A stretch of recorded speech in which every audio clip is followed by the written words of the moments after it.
திருச்சிற்றம்பலம். தென்னாடுடைய சிவனே போற்றி, எந்நாட்டவர்க்கும் இறைவா போற்றி, ஏகம்பத்துரையந்தாய் போற்றி, பாகம் பெண்ணொரு ஆனாய் போற்றி, காவாய் கனகத்திரளே போற்றி, கைலை மலையானே போற்றி போற்றி.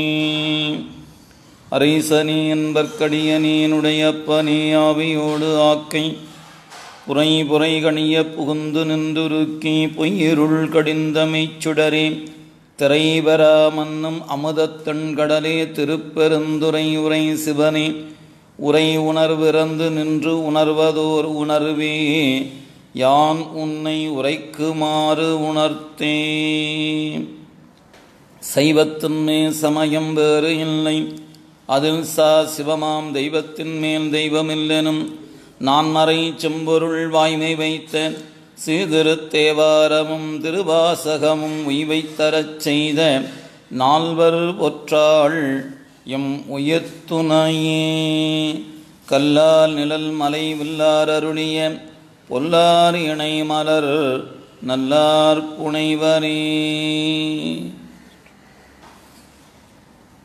எல்லாமல்ல இறைவனுடைய திருவருட்கருணையும் குருவருளும் முன்னின்று அருள் செய்ய அருணந்தி சிவாச்சாரியார் அருளிய 20 ஞான நூலினை சிந்திக்கின்ற வாய்ப்பு கிடைக்கப்பெற்றிருக்கிறது. அவ்வகையிலே குருவருளையும் திருவருளையும் மனமொழிமைகளாலே வணங்கி மகிழ்ந்து நந்தம் பெருமக்களாகிய நாயன்மார்களுடைய திருவடி தாமரைகளையும் அடிநாயேனி சென்னரில் ஆற்றுப்படுத்திய அருகுருநாதருடைய திருவடிகளையும் ஆசிரிய பெருமக்களுடைய திருவடிகளையும் இந்த இனிய நேரத்தில் மனமொழி மெய்களாலே வணங்கி மகிழ்ந்து இணையத்தின் வாயிலாக ஞான நூலினை சிந்திப்பதற்கு இணைந்திருக்கின்ற அடியார் பெருமக்களுடைய திருவடிகளுக்கு பணிவான வணக்கங்களை உரித்தாக்கி கொண்டு நாம் இன்றைய சிந்தனை சிந்திக்க முற்படுகின்றோம்.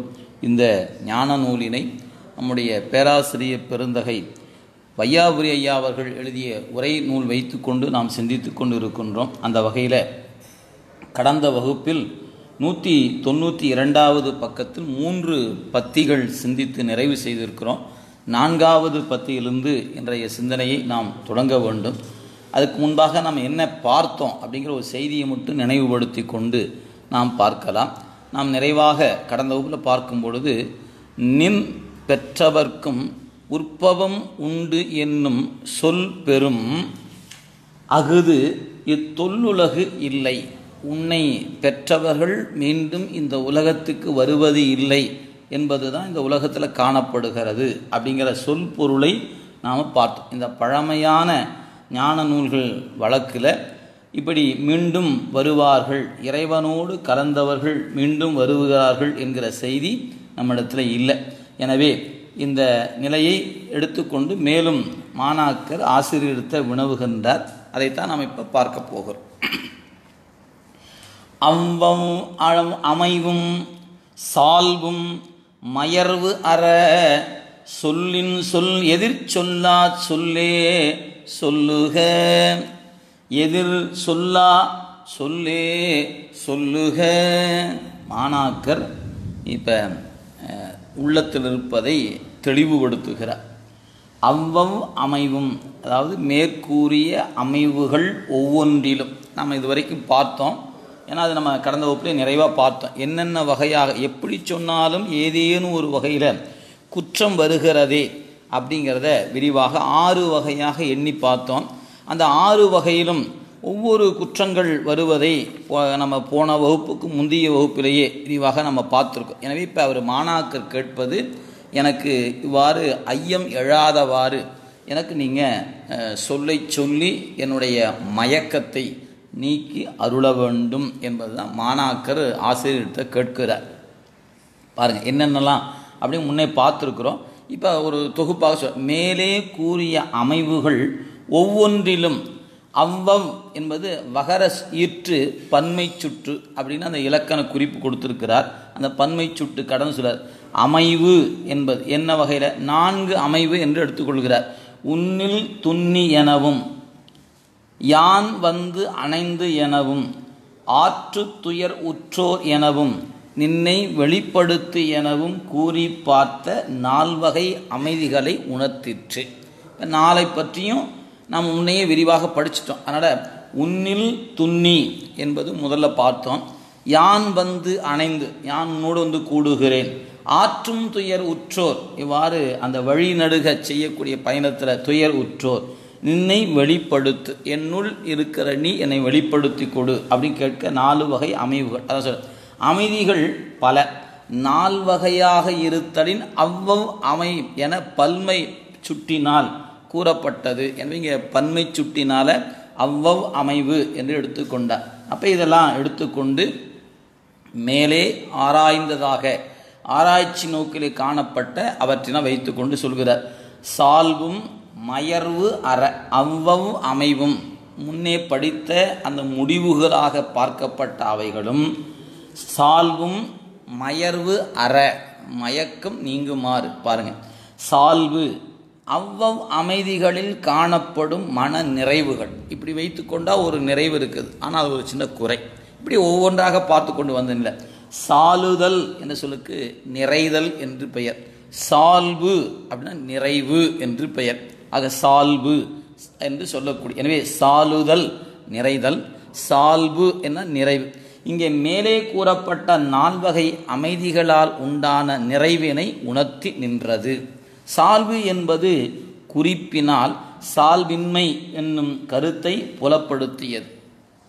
இங்கே குறிப்பு பொருளாக காணும் பொழுது சால்வின்மை என்பதை புலப்படுத்துகிறது என்று காட்டுகிறார். மயர்வு அற அடியேனுடைய மயக்கம் நீங்கும்படியாக, மயர்வு என்ற சொல்லுக்கு மயக்கம், மயக்கமாவது என்ன மயக்கம்? இப்படி அமைதி சொன்னால் இத்தகைய குற்றம் வருகிறதே, உன்னில் துன்னி எனவும், யான் வந்து அணைந்து எனவும், ஆற்றும் துயர் உற்றோர் எனவும், என்னை வெளிப்படுத்து எனவும் ஒவ்வொரு வகையாக அமைதி பெற்றாலும் ஒரு குற்றம் எழுகிறதே என்கின்ற அந்த நிலை. அதான் சொல்ல, இப்படி அமைதி சொன்னால் இத்தகைய குற்றம் வருகிறதே. எனவே குற்றம் வாராதபடி அமைதி காண இயலவில்லையே என நிகழும் மன சுழற்சி. எனவே மாணாக்கன் ஆசிரியரிடத்தில் கேட்ட பாடங்கள், அவர் சொன்னதை ஒன்றொன்றாக வைத்துக்கொண்டு, இப்படி நீங்கள் சொல்லியிருக்கிறீங்க குருநாதா, அப்படி கருதும்போது இப்படி ஒரு கேள்வி எழுகிறது. உடனே அதுக்கு நீங்கள் ஒரு விடை சொன்னீங்க, அந்த விடையில் எனக்கு ஒரு கேள்வி எழுந்தது. இப்படியே உங்களுடைய பதிலும் என் கேள்வியும் தொடர்ந்து கொண்டே வருகிறதே, இனி நான் கேட்கவே கூடாது. நீங்கள் சொல்லக்கூடிய சொல்லில் எனக்கு கேள்வியே இல்லை என்று நான் நிறைவு பெறுமாறு, அமைதி பெறுமாறு ஒரு சொல்லக்கூடாதா என்று கேட்கிறார் என்பதான் பார்க்கிறோம். பாருங்கள் இந்த மன சுழற்சி. எனவே குற்றம் வருகிறது, குற்றம் வாராதபடி அமைதிகான இயலவில்லையே என்ற ஏக்கம் மாணாக்கனிடத்தில் இருக்கிறது. சால்வும் மயர்வு அற சொல்லின் சொல் எதிர்ச்சொல் சொல்ல சொல்லின், எனவே தாங்களே குற்றமில்லாத அமைதி கூறத் தொடங்கவும், அவ்வளோதான். அப்படி தொடங்கினால் சொல்லில் எதிர் சொல்லா சொல்லே சொல்லுக. இப்போ நீங்கள் தான் சொல்லணும், உங்கள் சொல்லுக்கு நான் எதிர்ச்சொல் சொல்லாதவாறு சொல்லுங்க. அதான் இப்போ கேட்கிறார். தாங்கள் கூறும் அமைதிக்கு அடியேனோ பிறரோ எதிராக வேறொன்றை சொல்லுவதற்கு இடமில்லாதபடி சொல்லி அருளுதல் வேண்டும். இது மாணாக்கரின் விண்ணப்பம். நாம் இந்த பாட்டில் நம்ம போன வகுப்பில் விரிவாக நம்ம பார்த்துருக்கிறோம். இப்படியே அந்த தொடர்ச்சியாக அந்த பாட்டினுடைய வரிகளில் நிறைவுபடுத்தி காட்டுகிற வண்ணம் நம்ம இந்த பாடலை சிந்திக்கும் பொழுது முன்னே நாம் பார்த்துருக்குறோங்க. நம்ம இப்போ விட்டு சிந்திப்பதனால என்ன படிச்சிருப்போம் அப்படி ஒரு ஐயம் உங்களுக்கு நிகழலாம். ஒவ்வொரு முறையும் நம்ம அதை பின் போய் முன் வந்தோம்னா அதை சொல்வதிலேயே வகுப்பு போயிடும். அதனால் நம்ம அதை பற்றி உங்களுக்கு ஏற்கனவே படிச்சிட்டோம் அப்படின்னு சொன்னால், யாரேனுக்கும் ஐயம் இருந்தால் 180வது பக்கம் பாட்டு தொடங்குகிறது. 81வது பக்கம் வரைக்கும் அந்த 6 வகையான அமைதிகளை அவர் கேட்டுக்கிறார், வினாக்களாக கேட்கிறார். இப்படி சொன்னால் இன்ன விடை சொல்லுவீங்க, அந்த விடையில் இன்ன கேள்வி எழுகிறது அப்படின்னு அப்படி தொடர்ச்சியாக கொடுத்துருக்கிறார். இதெல்லாம் தான் முன்னே பார்த்துருக்கக்கூடிய ஒன்று. எனவே அந்த வகையில் பாடலுடைய நிலையில் கடைசியாக வரக்கூடியதான் 21, 22, 23 இந்த 3 வரிகள் தான் நம்ம இப்போ பார்க்க போகிறோம். அவ்வவ அமைவும் சால்வும் மயர்வு அற சொல்லில் சொல் எதிர் சொல்லா சொல்லே சொல்லுக. இப்படி எதிர் சொல்ல முடியாத சொல்லை சொல்லுக. யார்கிட்ட கேட்குறாரு? சொல் இறந்தோயே. ஆக நீ எல்லாம் கடந்து நிற்கின்றவன். இது இறைவனுக்கு தாங்க அந்த சொல் பதம் கடந்த தொல்லோன் என்பார் மணிவாசகப் பெருமான். இறைவனை சொல்லச் சொல்ல தொடங்கினால் சொல் இறந்து போகுமே அன்றி அவனை சொல்ல இயலாது. எனவே சொல் இறந்த நின்றோயே என்று குருநாதனை சிவமாகவே கொண்டு போற்றுகிறார் என்பது தெரிவு பெறுகிறது. அதை சொல்றார், சொல் எதிர் சொல்லா சொல்லே சொல்லுக, தாங்கள் கூறும் அமைதிக்கு அடியேனோ அல்லது பிறரோ. நான் அமைதி பெற்றுலாம், சரி குருநாதர்கிட்ட போய் நாமளும் ஒன்று ஒன்றா சொல்கிறாரு, நாம் திருப்பி திருப்பி கேட்டுக்கிட்டே இருக்கிறோம், இதுக்கு மேலே ஏன் போய் அவரை கேட்பானே, பேசாமல் விட்டுடலாம் அப்படின்னு நான் அமைதியாகலாம். அல்லது நீங்கள் சொன்னபோது எனக்கு மன நிறைவு கொடுத்து விட்டது, பிறருக்கு ஏதேனும் ஐயம் அதை அவங்க பார்த்துட்டு போகிறாங்க, நாம் ஏன் அதை பற்றி நினைப்பானே, இப்படி நான் கருதாதவாறு நீங்கள் முழுமையாக அருள் செய்ய வேண்டும். இதாங்க மாணாக்கர் குருநாதனத்தை கேட்கிறார். அப்போ பார்த்தா என் ஐயம் நீங்கினா போதும் என்று கருதாமல் என் போன்றவருடைய ஐயம் நீங்க வேண்டும் என்று மாணாக்கர் விண்ணப்பிப்பதை பார்க்க, இதெல்லாம் தான் நமக்கு அந்த அருளாளர்கள் கொண்டிருக்கிற கருணையாக பார்க்கிறோம். பாருங்கள், இங்கனம் விண்ணப்பம் செய்து கொண்ட மாணாக்கருக்கு ஆசிரியர் என்ன விடை சொன்னார் என்பது பாடலில் இல்லை. நாம் மெய்கண்ட நூல்களில் தேடி விடை காணுதல் வேண்டும். இப்போ இது வரைக்கும் ஆராய்ச்சி பகுதி கேட்ட கேள்வியில் வந்தாச்சு. நீ விடை காணுதல் வேண்டும். எப்படி காண்பது? இப்போ நம்முடைய பேராசிரியர் பெருந்தகை அதற்குரிய விளக்கத்தை நமக்கு தந்திருக்கிறாங்க பாருங்கள். ஒன்று, அதாவது இந்நூலின் பழைய உரையில் சிவம் ஆன்மாவை விட்டும் பற்றியும் நிற்பது மூன்று வகையில் இருக்கும் என்று கூறப்பட்டு உள்ளது. பழைய உரைக்காரர்கள் கொடுத்திருக்கிற அந்த உரையில் மூன்று வகையில் சிவம் ஆன்மாவை விடுவதும் பற்றுவதுமா, விட்டு நிற்பதும் பற்றி நிற்பது, இப்படி விட்டு பற்றி நிற்பது மூன்று வகையில் என்று கொடுத்திருக்கிறாங்க. அதை அப்படியே ஆசிரியர் காட்டுகிறார். ஒன்று, சிவமும் ஆன்மாவும் எப்பொழுதும் அத்துவமாக கூடியே இருக்கும். இது நம்ம முன்னே பார்த்துட்டோம். இறை வியாபகத்துக்குள்ள உயிர் இருக்கிறது, உயிரோடு மலம் இருக்கிறது. எனவே நாம் அவனை விட்டு எவ்விடத்தும் எந்த காலத்தும் நீங்கி நிற்கிற தன்மை இல்லை அப்படின்னு பார்த்துட்டோம். எனினும் ஆன்மா அனாதியே மல சம்பந்தன் ஆகையால் ஆன்மாவுக்கு நினைதலும் மறத்தலும் மாறி மாறி நிகழும் போது இறைவன் ஆன்மா விட்டு நீங்கியது போலவும் மீள வந்து பற்றியது போலவும் ஆன்மாவுக்கு அனுபவம் நிகழும். நாம் நினைக்கும் போது நமக்கு அவன் மிக அருகில் இருப்பதும், நினையாத போது அவன் வெளிப்படாத தன்மையும் நமக்கு நிகழும். ஒன்றை மறந்து விடக்கூடாது, அவன் இருந்துக்கிட்டே தான் இருக்கிறான். இது நம்ம எளிமையாக சொல்லணும்னு வச்சுக்கினேன். நம்முடைய இல்லங்களில் மின் இணைப்புகள் கொடுத்துருப்போம், அங்கங்கே ஒரு சுவிட்ச் பாக்ஸ் ஒன்று கொடுத்து வச்சுருந்துருப்போம். அந்த இணைப்பு இருந்துக்கிட்டே தான் இருக்கும். நீங்கள் சுவிட்சை ஆன் பண்ணுனா லைட் எரிய போகுது. அதை நீங்கள் அந்த இணைப்பே கொடுக்காமல் வச்சுருந்து அந்த சுவிட்சை மட்டும் ஆன் பண்ணி லைட் எரியுமா? எரிய போகிறது இல்லை. அதே ஒரு லைன், எல்லாரும் அந்த மின்சார லைன் ஒன்று எப்போதும் இருந்து கொண்டே இருக்கும், ஒன்று தொடர்பில் விட்டு நிற்கும். அந்த தொடர்பை விட்டு நிற்கக்கூடியதை இணைக்கிறதுக்காகத்தான் சுவிட்ச் ஆன் என்று ஒன்று நம்ம பண்ணுறோம். அதை ஆன் பண்ண உடனே அந்த இரண்டினுடைய இணைப்புகளும் பெறும்போது அந்த ப்ளஸ் மைனஸ் என்று சொல்லப்பெறுகின்ற அந்த இரண்டினுடைய கம்பிகளுடைய இணைப்பும் கிடைத்த உடனே நம்முடைய மின் விளக்கு எரிவதை நாம் பார்க்கிறோம். இதே தாங்க, ஒன்று எப்போதும் இருந்து கொண்டே இருக்கிறது, அது திருவருள். நம்முடைய அறிவு விடுவதும் பற்றுவதும், அதை பற்றும்போது பிரகாசிக்கிறது, பற்றை விட்டுச்சுன்னா பிரகாசம் இல்லாமல் இதே தான் நம்ம அறிவுக்குள்ளும் இருக்கிறது. எனவே நம்முடைய அறிவு இறைவனை தொட்டுக்கொண்டே நிற்கக்கூடிய நிலை பெறாமல் தொடுவதும் விடுவதும் தொடுவதும் விடுவதுமாக நிற்பதை பார்க்கிறோம். இதுதான் நமக்கும் நாம் பார்க்கக்கூடிய ஒன்று. அடுத்து பாருங்கள். எனவே சேகர அதனால் நினைவும் பொழுது அருகில் இருப்பது போலும், நினையாத போது தூரத்தில் இருப்பது போலும் தோன்றும் அந்த அனுபவம் நிகழும். இது உயிருக்கு. ஆனால் அவன் விலகவும் இல்லை, அவன் மறைந்து போகவும் இல்லை, இருந்துக்கிட்டே இருக்கிறான். ரெண்டு, ஆன்மா மலபோதம் மேலிட்ட காலத்தில் சிவத்தை நீங்கினது போலவும் மலபோதம் அடங்கிய காலத்தில் சிவத்தில் கலந்திருப்பது போலவும் உணரும். இங்கே முன்ன சொன்னது என்ன சொன்னார் அப்படின்னு பார்த்தீங்கன்னா, எப்போதும் ஆன்மா சிவத்தின் கூட தான் இருக்குது அத்துவிதமாக. இருந்தாலும் அனாதியே மல சம்பந்தம் இருப்பதனால நினைக்கும் பொழுது அங்கே இறைவன் கூட இருப்பது போல். எனவே இந்த ஆன்மாவுக்கு மல சார்பு தான் நினைப்பையும் மறப்பையும் தருகிறது. நமக்கு ஏன் நினைப்பு மறப்பு வருது அப்படின்னு கேட்டால் அது மல சம்பந்தம். நம்மளால் மறக்காமல் இருக்கவே முடியலையே, நமக்கு மறந்து போகிறது. அப்போ என்ன அர்த்தம்?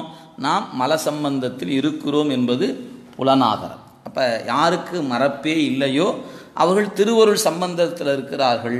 நமக்கு நினைப்பும் மறப்பும் வந்து கொண்டு தான் இருக்குது. அது நூலை படித்தால் கூட படித்தது போல் இருக்கிறது, பாடல் கேட்டது போல் இருக்கிறது என்ற நிலையில்தான் நாம் இருக்கிறோமே ஒழிய நமக்கு முழுமையாக அந்த நினைப்பிலேயே இருக்கிற தன்மை நம்மிடத்தில் இல்லை சொல்கிறார். எனவே அது முன்ன சொன்னது ஏன் இந்த ஆன்மாவுக்கு நினைப்பும் மறப்பும் வருகிறது அப்படிங்கிற கேள்விக்கு பதில் சொல்லும் முகத்தானாக மல சம்பந்தம் காரணமாக இதற்கு நினைப்பும் மறப்பும் மாறி மாறி நிகழும்போது இறைவன் உன்னை விட்டு நீங்குவது போலவும் மீண்டும் வந்து பற்றியது போலவும் தோன்றும். முதல் கருத்து. ரெண்டாவது கருத்து என்ன சொல்றாரு? மலபோதம் மேலிடுகிற காலத்தில் சிவத்தை ஆன்மா நீங்கிய அந்த காலத்தில் சிவத்தை நீங்கினது போலும், மலபோதம் அடங்கிய காலத்தில் சிவத்தில் கலந்திருப்பது போலும் உணரும். ரெண்டுக்குள்ள அது நீங்கியது என்ற உணர்வு, இங்கே கலந்திருப்பது என்ற உணர்வு. மூன்றாவது சொல்றார், பத்தியினால் வழிபடுவார்க்கு அவர் வேண்டிய குறையினை முடிப்பதற்காக சிவம் வெளிப்பட்டும் குறை முடித்த பின்னர் வெளிப்பாடு மறையும். இது நீங்கள் யாரெல்லாம் நம்ம இப்போ நாயன்மார்களுடைய வரலாற்றிலேயே நீங்கள் பார்க்கலாம். அவர்களுக்கு அந்த வெளிப்படுகிற காலம் தோன்றி அருள் செய்த பெருமாள் மீண்டும் எழுந்தழுகிறார். சேக்கிழார் பெருமாள் ரொம்ப அழகாக சொல்லுவார். அவருடைய வாக்கில் இப்போ உதாரணத்துக்கு சொல்லணும் அப்படின்னு கேட்டால், நம்முடைய பெருமக்கள் திருஞான சம்பந்தரை நீங்கள் எடுத்துக்கொள்ளுங்க. அவருக்கு பெருமான் இளவ வாகனத்தில் உமையம்மையோடு எழுந்தருளினார் அப்படின்னு சொல்லுவார். இப்போ வந்தாங்க, இறங்கினாங்க, பால் கொடுத்தாங்க, சிவஞானத்தை பெற்றார். அப்பா வந்து கேட்டார். பிறகு இவர் தான் என்ன இப்படி செய்தாலும் சொல்லி பாடிட்டார். பாடி முடித்த பிறகு பாருங்க, இறைவன் மறைந்தருளினார்னு சொல்ல மாட்டார் சேக்கிழார் பெருமான், அங்கேயும் எழுந்தருளினார் என்று குறிப்பிடுவார். அப்போ வெளிப்படுவதற்கும் எழுந்தருளல், மறைந்து நின்றதற்கும் எழுந்தருளல் என்று அவர் குறித்திருப்பதற்கு நீங்கள் சிவகவிமணி ஐயாவுடைய உரை பார்த்தீங்கன்னா தெரியும். அவர் சொரூப நிலையிலிருந்து தடத்தத்துக்கு எழுந்தருளினார். அப்போ வெளிப்பட்டு நம்மளாம் பார்க்க முடிகிறது. நாம்னா ஞானிகள் பார்க்குறாங்க. இப்போ அப்படி வெளிப்பட்ட அந்த அருள் வடிவமானது அருள் செய்த பிறகு மீண்டும் தடத்தத்திலிருந்து சுரூபத்துக்கு போவதனால இங்கிருந்து அங்கே போகிறார். எனவே அதுவும் எழுந்தருளல் தானே அன்றி மறைந்தருளல் என்கிற சொல் இல்லை என்பதை நீங்கள் பெரிய புராணத்தை நன்கு உற்று நோக்கினால் அவர் இரண்டு வகையில், நாமளாக இருந்தால் வந்தார் போனார், எழுந்தருளினார் மறைந்தருளினார் அப்படின்னு தான் எழுதுவோமே ஒழிய அது நம்முடைய அறிவு.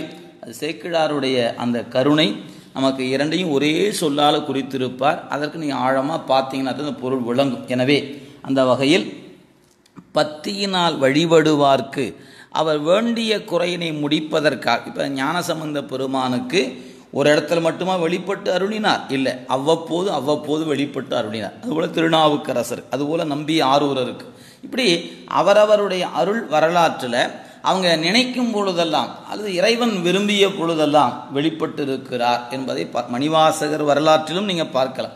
உருவாக எழுந்தருளினார், மறைந்தருளினார். பிறகு அவர் கலங்கிய பொழுது கலங்காமலே வந்து காட்டினாய் கழுக்குன்றிலே என்று அந்த அருளித்தரத்தை காட்டியிருப்பது நான் எண்ணி பார்க்கிறோம். இப்படி வெளிப்படுதலும் மறைதலும். அப்போ எதற்கு வெளிப்படுகிறார் அப்படின்னு கேட்டால், அவங்களுடைய இங்கே குறை என்பது விண்ணப்பம். அவங்க ஏதாவது அவங்களுக்கு தேவையை நிறைவு செய்வதற்காக பெருமான் வெளிப்படுவதும், அதை செய்த பிறகு மீண்டும் மறைந்து அருளுதல் என்பதுமாக ரெண்டு செயலும் நடைபெறும். அப்போ 3 செய்தி கொடுத்துட்டார்.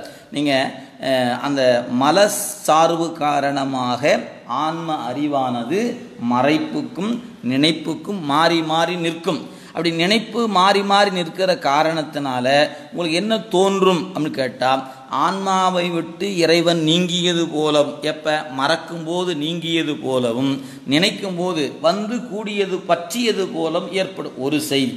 இரண்டாவது செய்தி, இந்த ஆணவ மலம் மேலிடுகின்ற பொழுது நாம் இறைவனுடைய கலப்பிலே இருந்து நீங்கியது போலவும், அந்த மல சக்தி அடங்கிய பொழுது இறைவனோடு கலந்திருப்பது போலவும் அந்த உணர்வு மேலிடும். மூன்றாவதாக, வெளிப்படுவது அருள்பாலிப்பதற்காக அவ்வப்போது வெளிப்பட்டு திருமேனி தாங்கி வெளிப்பட்டு அருள் செய்வதும், அந்த வேலை முடிந்த மாத்திரத்தில் மீண்டும் மறைந்து அருளுவதும் இறைவனுடைய செயல். எனவே அவன் வெளிப்படுவதும் மறைவதும் அவனுக்கு உண்டு, தேவைப்படுகிற காலத்தில் வெளிப்படுவான் அப்படிங்கிற 3 செய்தியை பழைய உரைகாரர்கள் கொடுத்துருக்கிறாங்க. அதை அப்படியே கொடுத்துட்டார்.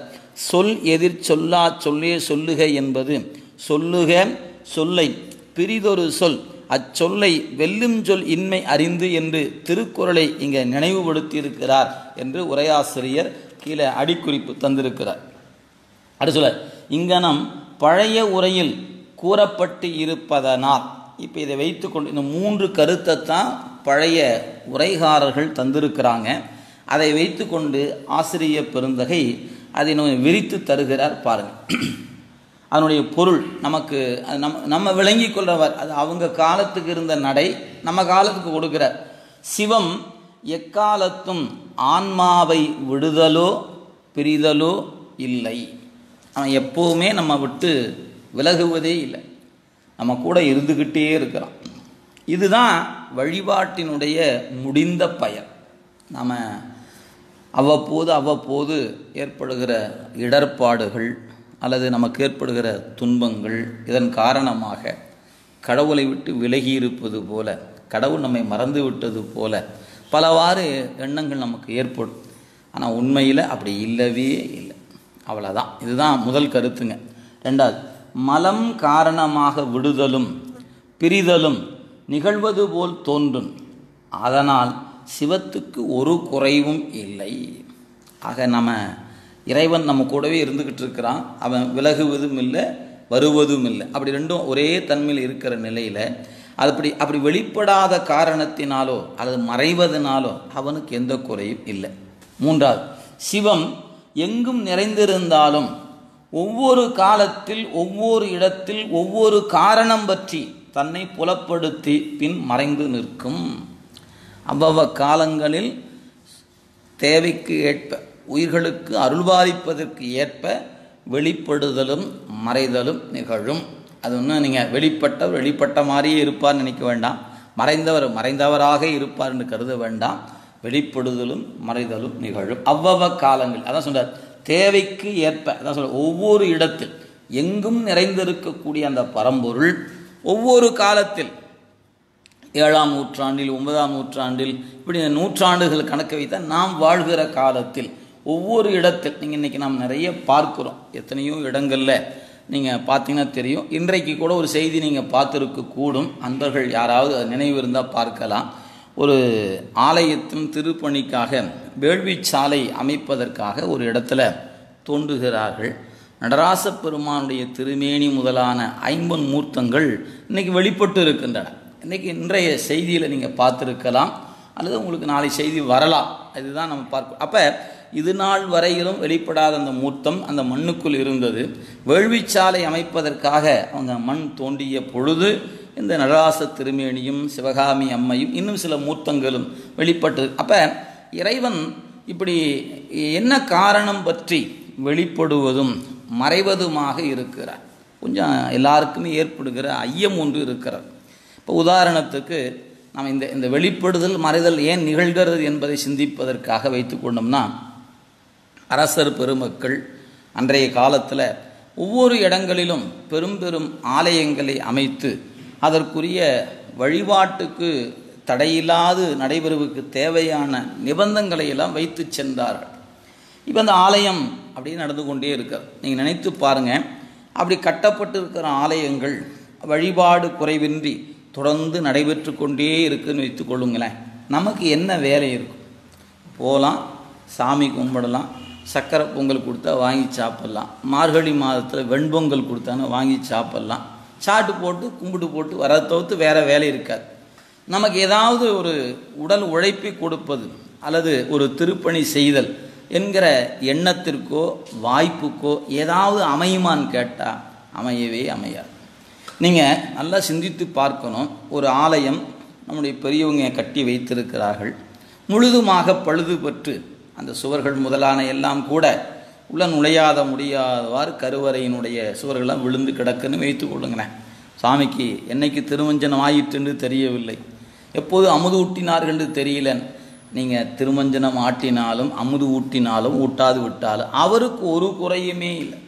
அவர் பாட்டுக்கு எப்போது அவர் நாம் நினைப்பது வரை இந்த மூர்த்தத்தில் வெளிப்படுபவரே அன்றி இந்த மூர்த்தமே அவர் அல்ல. இந்த மூர்த்தத்தில் வெளிப்படுவார், அவ்வப்போது வெளிப்படுகிறார். அப்போ எங்கும் நிறைந்திருக்கிறான், ஒவ்வொரு உயிரிலும் நிறைந்திருக்கிறான், உணர்வுல நிற்கிறான், அறிவுல நிற்கிறான், அப்படி எங்கும் நிறைந்திருக்கிற அந்த பரம்பொருள். இதனால் ஒரு குறையும் இல்லை, அவன் எப்போது நிறைவாகவே இருப்பவன், அவனுக்கு குறையே இல்லை. அப்போ இந்த தொய்வு எதனால் ஏற்படுகிறது? ஏன் இப்படி முன்னோர்கள் அமைத்த ஆலயம் அப்படியே அதனுடைய நம்ம சொல் வழக்கு அந்த ராஜா பாடையிலேயே அப்படியே அந்த நேராக போயிட்டே இருக்க வேண்டியதானே? அப்படின்னா நம்ம போனவங்களுக்கு அருள் செய்ய முடியுமே, அதுக்காக சாமி என்ன பண்ணுகிறாருங்க, இடைப்பட்ட காலங்களில் சிலருக்கு அந்த மல சம்பந்தம் காரணமாக மறைப்பை கொடுத்து அந்த ஆலயத்தை பராமரிக்கக்கூடிய சூழலை அவங்களுக்கு அறிவில் கொடுக்காம ஒரு ஆங்காங்கே சின்ன சின்ன சிதைவுகளும் ஒருவாறு நடைபெறும் போது நமக்கு ஒரு வாய்ப்பு தருகிறான்.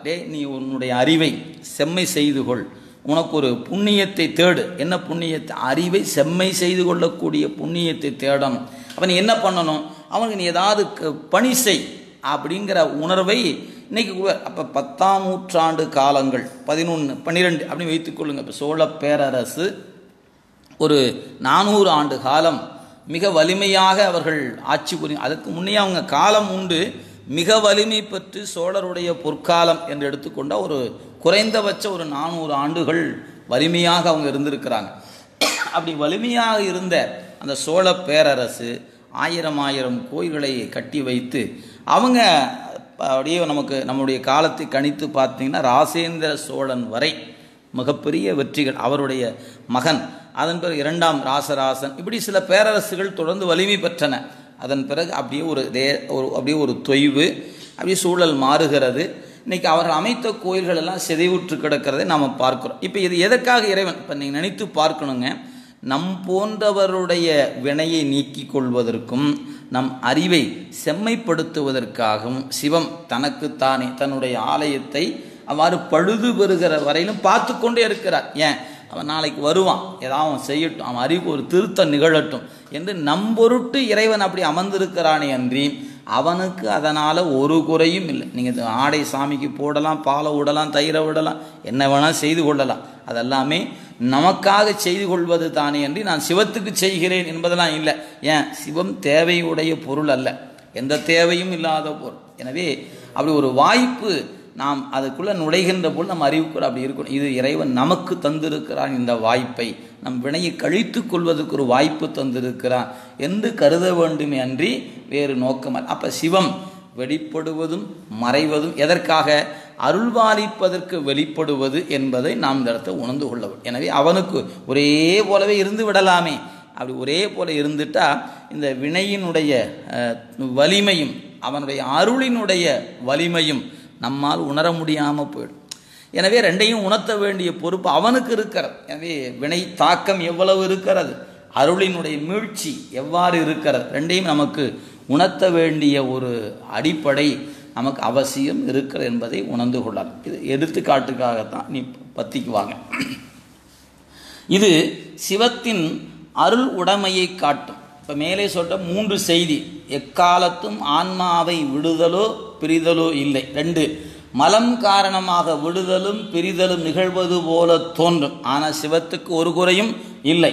3, சிவம் எங்கும் நிறைந்திருந்தாலும் ஒவ்வொரு காலத்தில் ஒவ்வொரு இடத்தில் ஒவ்வொரு காரணம் பற்றி தன்னை புலப்படுத்தி பின் மறைந்து நிற்கும் அப்படிங்கிறத நினைவில் கொள்ளலாம். அடுத்து, இது சிவத்தின் அருளுடைமையை காட்டும். இது பற்றி சிவத்துக்கு குறை இல்லை, சிவத்தை பெற்ற ஆன்மாவுக்கு குறை இல்லை. இங்கனம் நிகழ்வதற்கு மலத்தின் மேலிடுதல் அடங்குதல் என்பனவே காரணம். நமக்கு மலம் வலிமையாக இருந்துச்சுன்னா அந்த ஆலயம் சிதைவுற்று இருந்தாலோ, அவருக்கு ஒரு ஆடை இல்லாமலோ, அவருக்கு ஒரு திருமஞ்சனம், அதை பார்க்கும்போது நம்ம நெஞ்சும் கல் போலவே நின்று அது கடந்து போகுது. நாம் என்ன பண்ணுறது? அவன் போயிட்டே இருப்போம். இந்த மலம் கொஞ்சம் வலிமை கெட்டு நிற்குமானால் அதை காணும் ஒரு நமக்குள்ளத்து ஒரு துடிப்பு, ஐயோ இந்த பெருமான் இப்படி இருக்கிறாரே என்று அந்த உணர்வு. அப்போ மலத்தினுடைய வலி கெடும்போது அந்த திருமேனிக்கு நாம் ஏதாவது செய்ய வேண்டும் என்ற எண்ணம் தோன்றும். மலம் வலிமை பெற்று அவருக்கு என்னங்க கிடக்குது, அவர் தான் எப்போவுமே ஆச்சு, அவருக்கு என்ன போய் நீங்கள் போய் கோயில் கட்டணுமா என்ன, கட்டினா தான் சாமி இருக்குதா என்ன என்று அப்படி ஒரு கதையை பேசிக்கொண்டு கடந்து போயிடும். இந்த ரெண்டுமே நம்மகிட்ட நடக்கும். அப்போ எந்த இடத்துல எது நிகழ்கிறதோ அதை பொறுத்து நம்ம அறிவுக்கொள்ளலாம். மலம் மேலிடுகிறதா அருள் மேலிடுகிறதா என்பதை பார்த்து கொள்ளலாம். எனவே அதுவும் எனவே ஆன்மாவுக்கு குறையில்லை. இங்கே நிகழ்வதற்கு மலத்தின் மேலிடுதல் அடங்குதல் என்பதவே காரணம். அதுவும் மெல்ல மெல்ல குறைந்து வந்து இறுதியில் முற்றும் அடங்கி நிற்பதாகும் என்பனவே பெறப்படவே. இதுதாங்க கருத்து. மலசக்தி மேலிடுதலும் அடங்குதலும் மேலிடுதலும் அடங்குதலும் மாறி மாறி நிற்கும். அப்படியே நிகழ கொஞ்சம் கொஞ்சமாக அதன் வலி கெட்டுக்கொண்டே வரும். ஒரு நாள் அதனுடைய வலி முழுமையாக கெட்டு முழுமையாக அடங்கி நிற்கும். அவ்வளோதான் செய்தி சொல்ல. இனி இதிலிருந்து நாம் என்ன பெறப்படுகிறது சொல்ல பாருங்க. சிவத்துக்கு ஆறுதலும் அகறலும் இல்லை, போவதும் இல்லை வருவதும் இல்லை. அது வியாபகத்தன்மையை இழந்து கண்ட பொருள் ஆதல் இல்லை. இதுதான் இந்த பாட்டில் நம்ம இதுவரைக்கும் படித்ததில் 2 வகுப்பாக கேட்டு இருக்கிறோம். அவன் எப்போதும் அகண்டாகார பொருள், கண்டம் துண்டு துண்டாக கூறுபடுகிற பொருள் சிவம் அல்ல, அது கூறுபடாதது. அப்படிங்கிறது தான் அந்த கண்ட பொருள் ஆதல் இல்லை ஒரு செய்தி. 2, ஆன்மா சிவத்தை நினைப்பதும் நினையாதிருப்பதும் ஆன்மாவின் சுதந்திரத்தால் நிகழ்வதில்லை. இங்கே தான் நம்ம ரொம்ப ஆழமாக வாங்கி கொள்ளணும். நான் நினைக்கிறேன் இன்றைக்கி ஒரு 10 நிமிடம் இறைவனை நினைக்கணும் அப்படின்னு கண்ணை மூடி உட்காந்து நான் நினைக்கிறேன் அப்படின்னா நான் விரும்பினேன், நான் நினைக்கிறேன். இப்படி தான் என் அறிவு தோன்றுகிறதே அன்றி இந்த நினைப்பை திருவருள் தந்திருக்கிறது, அவன் நினைக்க வைக்கிறான் என்ற நினைப்பு எனக்கு வருவதில்லை. ஏன் என்னிடத்த மலசக்தி மேலிடுமானால் இந்த நினைப்புக்கு என்னை கொண்டு அது தள்ளாது. அதான் இந்த 10 கொடுத்துருக்கிறார். எனவே நாம் அவனை நினைப்பதும் மறப்பதும் என்பது நம் சுதந்திரம் அல்ல. அதுதான் ரொம்ப முக்கியமான கருத்து. பாருங்கள், ஆன்மா சிவத்தை நினைப்பதும் நினையாதிருப்பதும் ஆன்மாவின் சுதந்திரத்தினால் நிகழ்வது இல்லை. அத்தகைய சுதந்திரமும் ஆன்மாவுக்கு இல்லை. நான் ஒன்றிலிருந்து முடிவெடுத்து கொள்ளப் போகிறேன், இறைவனை நான் இனிமேல் மறக்கவே மாட்டேன் என்று நாமே முடிவெடுத்து கொள்ள முடியுமா? அப்படி இல்லை. எவ்விடத்தும் இறை அடியை இன்றி அமைந்து ஒன்றை அறிந்து இயற்றிடா உயிர்கள் என்பது நம்முடைய ஞான சாத்திரம், சிவஞான சித்தியார். அவனை விடுத்து எந்த ஒன்றையும் அறிவதும் அனுபவிப்பதும் ஆன்மாவுக்கு இல்லை. அப்போ நீங்கள் இறைவனை நினைக்கணும்னா அவனுடைய கருணையினால தான் அவனை நினைக்க முடியும். என் அறிவால் அதான் அவனை எவ்விடத்தும், அது சொர்க்கமாக இருக்கலாம், நரகமாக இருக்கலாம், திருவடி பேராகிய வீடு பேராகிய இன்பமாக இருக்கலாம், எவ்விடமாக இருந்தாலும் இறை அடி அன்றி, இறைவனுடைய திருவடியை விட்டு இன்றி அமைத்து ஒன்றை அறிந்து இயற்றிடா உயிர்கள் அனுபவித்தல் என்பது உயிருக்கு இல்லை என்பது கருத்துங்க. நாம் அறநடியை அகன்று நிற்பது எங்கேயோமே. எனவே அறநடி அகன்று எங்கே நாம் இல்லை. எனவே எங்கேயாமே என்பது அந்த சித்தியார் பாட்டு நிறைவு பாட்டுங்க, நிறைவு வரிகள். எனவே 316வது பாடலில் சித்தியாரில் இந்த பாட்டை கொடுத்துருக்கிறார். முதல் அடியும் கடைசி தொடரையும் எடுத்து காட்டியிருக்கிறார் நம்முடைய ஆசிரியர். அதனுடைய கருத்து என்ன?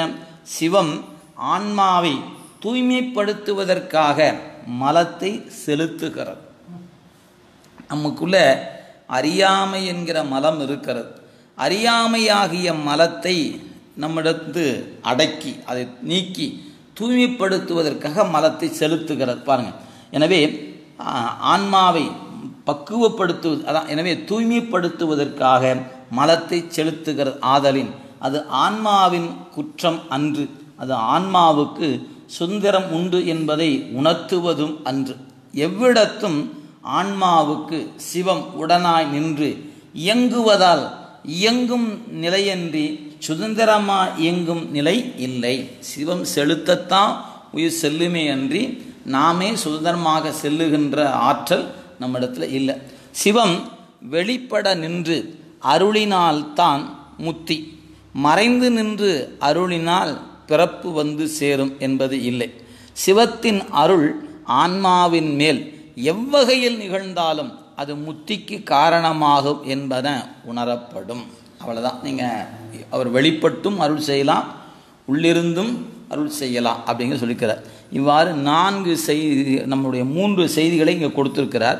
இதுக்கப்புறம் சொல்லுவார், இங்கனம் சிவம் ஆன்மாவிடத்தில் ஆறுதலும் அகறலும் இல்லாமல் என்றும் எப்பொழுதும் ஒரே நிலையில் நிற்பதற்கு ஆன்மா சில பயிற்சிகளை மேற்கொள்ளுதல் வேண்டும். இப்போ நமக்கு அந்த சுதந்திரம் இல்லை, ஆனாலும் இருக்கிற நமக்கு நினைவு இருக்கிற காலத்தில் நாம் என்ன ஒரு பயிற்சி வேண்டும், நமக்கு அந்த அதுக்கான பெருமானுடைய திருவருளுக்குள்ளேயே இருக்கிறோம் என்ற அந்த நினைப்பு வேண்டும் அல்லவா. அது சொல்லாருங்க. சிவஞான போதம் 9ஆம் சூத்திரத்தில் கூறப்பட்டவாறு சிவோகம் பாவனையில் நிற்றல். சிவோகம் பாவனையில் நிற்றல்.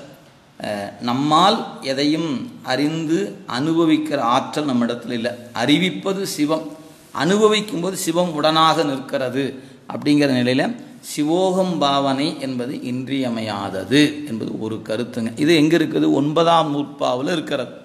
10ஆம் நூற்பாவில் என்ன இருக்கிறது?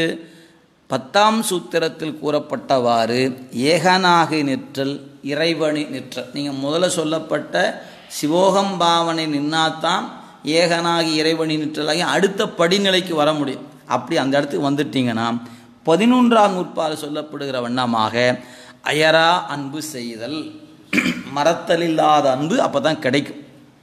11ஆம் சூத்திரத்தில் கூறப்பட்டவாறு அன்பு அயரா அன்பு செய்தல். அடுத்து 12ஆம் நூற்பா 12ஆம் சூத்திரத்தில் கூறப்பட்டவாறு ஆன்மா சிவஞானத்தால், தன்னறிவால் இல்லைங்க, சிவஞானத்தால் தன்னை எப்பொழுதும் தூய்மையுடையதாக மலம் கழுவுதல், அதாவது வைத்து கொள்ளுதல், அதாவது தூய்மையுடையதாக வைத்து கொள்ளுதல். அப்போ சிவஞானத்தின் காரணமாக தன் அறிவை தூய்மை உடையதாக வைத்து கொள்ளுதல் ஒன்று. ரெண்டாவது, சிவஞானிகளோடு கூடியிருத்தல், சிவத்தை சிந்திப்பவங்களோடு கூடியிருப்பது. மூன்று, சிவாலயத்தையும் சிவ வேடத்தையும் சிவன் அடியாரையும் சிவம் எனவே கண்டு வழிபடுதல். மூன்று செய்தி சொல்ல, சிவாலயம், சிவ வேடம், சிவன் அடியார். மூணை தனித்தனியாக கொடுத்துட்டார். ரெண்டாவது கொடுப்பது வழக்கம், இங்கே மூணாக கொடுத்துருக்கிறார். சிவாலயத்தையும் சிவ வேடத்தையும் சிவன் அடியாரையும் சிவம் எனவே கண்டு வழிபடுதல். ஆன்மா இவற்றை மேற்கொண்டால் சிவம் ஆன்மாவிடத்து ஆறுதலும் அகறலும் இன்றி எப்பொழுதும் அத்துவிதமாக கலந்திருத்தல் அனுபவமாக உணரப்படும். இதுதாங்க முக்கிய கருத்து. அப்போ 9, 10, 11, 12ஆம் நூற்பாவினுடைய கருத்துக்களை உள்வாங்கி கொள்ளணும், அதில் நிற்கணும். நம்ம 8ஆம் நூற்பாவின் வண்ணம் உபதேசத்தை பெற்று விடுவோம். ஆனால் உபதேசத்தின் வண்ணம் நிற்கணுமே, அந்த நிற்றலுக்கு தான் 9ல் சொல்லப்பெறுகிறது. அதில் ஏக சிவோகம்பாவனை என்கிற விதிப்படி 5 எழுத்து அப்படிங்கிற நிலையில் அங்கே நிற்கணும். சிவோகம்பாவனை நிற்றலும் அப்படி நிற்பதனால் ஏற்படுகிற விளைவு ஏகனாகி இறைவனி நிற்றல். அதனுடைய விளைவு அயரா அன்பு வளர்தல். அந்த அயரா அன்பு காரணமாக சிவாலயம், சிவ வேடம், சிவன் அடியார். அதே சிவ வேடம் தனியாக பிரிச்சுக்கிறாரு. குருநாதனை சிவவேடமாக பிரித்திருக்கிறார். அதாவது நம்ம சொல்லும் பொழுது குரு லிங்க சங்கமம் என்று குறிப்பிடுவோம். இந்த 3 இடம். எனவே சிவாலயம் ஆலயம் வந்துருச்சு, சிவன் அடியார் சங்கமம் என்று வந்தாச்சு. அப்போ குரு என்கிற அந்த ஒன்றுக்கு சிவவேடம் என்று கொடுத்துருக்கிறாருங்க. இந்த 3ஐயும் நீங்கள் முறையாக தொழுது வந்தால் உங்களுக்கு இறைவன் உங்களோட கலந்திருக்கிற உண்மையை அனுபவத்தில் உணரலாம், அறிந்து கொள்ளலாம், தெரிந்து கொள்ளலாம் என்று சொல்லுங்க. அனுபவத்தில் உணர முடியும் என்பதை கொடுத்திருக்கிறார் என்பதை சொல்லி இந்த பாடலுடைய சிந்தனையை நாம் இந்த அளவில் நிறைவு செய்து கொள்ளலாம். எனவே இந்த 12வது பாடலில் கேட்கப்பட்ட வினாக்களுக்கு இறைவன் நம்மை விட்டு அகலுகிறானா அப்படின்னு கேட்டால், அல்லது அவனோடு நாம் வந்து சேர்கிறோமான்னு கேட்டால், அவன் நம்மை விட்டு அகலுவதும் இல்லை, வந்து கூடுவதும் இல்லை. அதுக்கப்புறம் இந்த ஆற்றும் துயர், இந்த மல சம்பந்தம் காரணமாக இப்படி இருக்கிறபோது அந்த மல சம்பந்தம் மேலிடுற காலத்தில் நாம் இறைவனை உணராமலும், மல சம்பந்தம் அடங்கியிருக்கிற காலத்தில் அவன் உணர்வதையும் கலந்திருப்பதையும் நாம் உணர முடியும் என்பதையும், பத்தியினால் வழிபாடு செய்பவருக்கு வேண்டிய காலத்து சிவம் வெளிப்படுவதும் வேண்டிய பொழுது அதற்கடுத்து மறைந்து நிற்பதும் சிவத்தினுடைய தன்மை அப்படிங்கிறத வைத்து பார்த்துருக்குறோங்க. இந்த வகையில் 12வது பாடலை சிந்தித்து நிறைவு செய்த நாம் அடுத்து 13வது பாடலுக்கு செல்லலாம். திருச்சிட்டு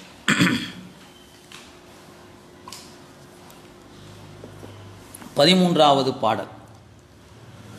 இறந்தோய் கரணங்கள் எல்லாம் எனக்கு சிறந்தோய் எனினும் மெய்த்தேவே பிறந்து உடனாம் காயம் கொளவும் கொளாமலும் கண்டது நீ ஆயன்கொல் பாத ஆயன்கொள் பாதவத்து அற்றே ஆயம்கொல் பாதவத்து அற்றே. இந்த பாடலில் நம்முடைய ஆசிரிய பெருந்தகை என்ன கேட்கிறார் அப்படின்னு பார்க்கலாம். இங்கே இறைவனை குருநாதனை சிறந்தோய் கரணங்கள் எல்லாம் இறந்தோய் என்று 2 சொல் அழகாக போற்றுகிறார். குருநாதரை மெய்த்தேவே என்று போற்றுகிறார். அதன் பிறகு இங்கு கேட்கக்கூடிய வினா என்ன? ஆசிரியர் உரை பாருங்கள். இந்த பாடலில் தீட்சை பெற்ற பின்னரும் தேகம் நீங்கினார் போலவும் நீங்காது போலவும் இருக்கின்றதே. இங்கனம் இந்த தேகம் ஏதேனும் ஒரு வகையால் ஆன்மாவின் அறிவு சோர்வு பார்த்திருந்து கன்மமலச் சார்பும் ஆணவமலச் சார்பும் உருவாவதற்கு ஏதுவாய்விடுமோ என்று மாணாக்கருக்கு எழும் அச்சம் ஆராய்ச்சிக்கு எடுத்து கொள்ளப்படுகிறது. இப்போ என்ன கேள்வி அப்படின்னு கேட்டால், குருநாதர் வந்தார், தீக்கை செய்து கொடுத்தார், அதன் பிறகு உடம்பு இருக்கிறார். உடம்பு மாயாகாரியமான ஒன்று. அப்போ கொண்டு வந்த பிராதத்த வினை இருக்கும் அளவுக்கு இது இருக்குமே. அப்போ உடம்பும் வினையும் இருக்குதுன்னா மலம் இருக்கத்தானே செய்கிறது. எனவே இந்த உடம்பை கொண்டு வினை பந்தம் காரணமாக நாம் மீண்டும் எங்காவது பிறப்புக்கு உட்பட்டு விடுவோமோ என்று மாணாக்கருக்கு ஏற்படுகிற ஐயம் இதாங்க எடுத்துக்கொள்ளப்படுகிறது. பாருங்கள், இந்த பாடலில் மெய்த்தேவே என்று ஒரே ஒரு விழி மட்டும் உள்ளது. இறந்தோய் சிறந்தோ என்பன இறந்திருக்கின்றாய் சிறந்திருக்கிறாய் என்ற பொருளில் வந்தன.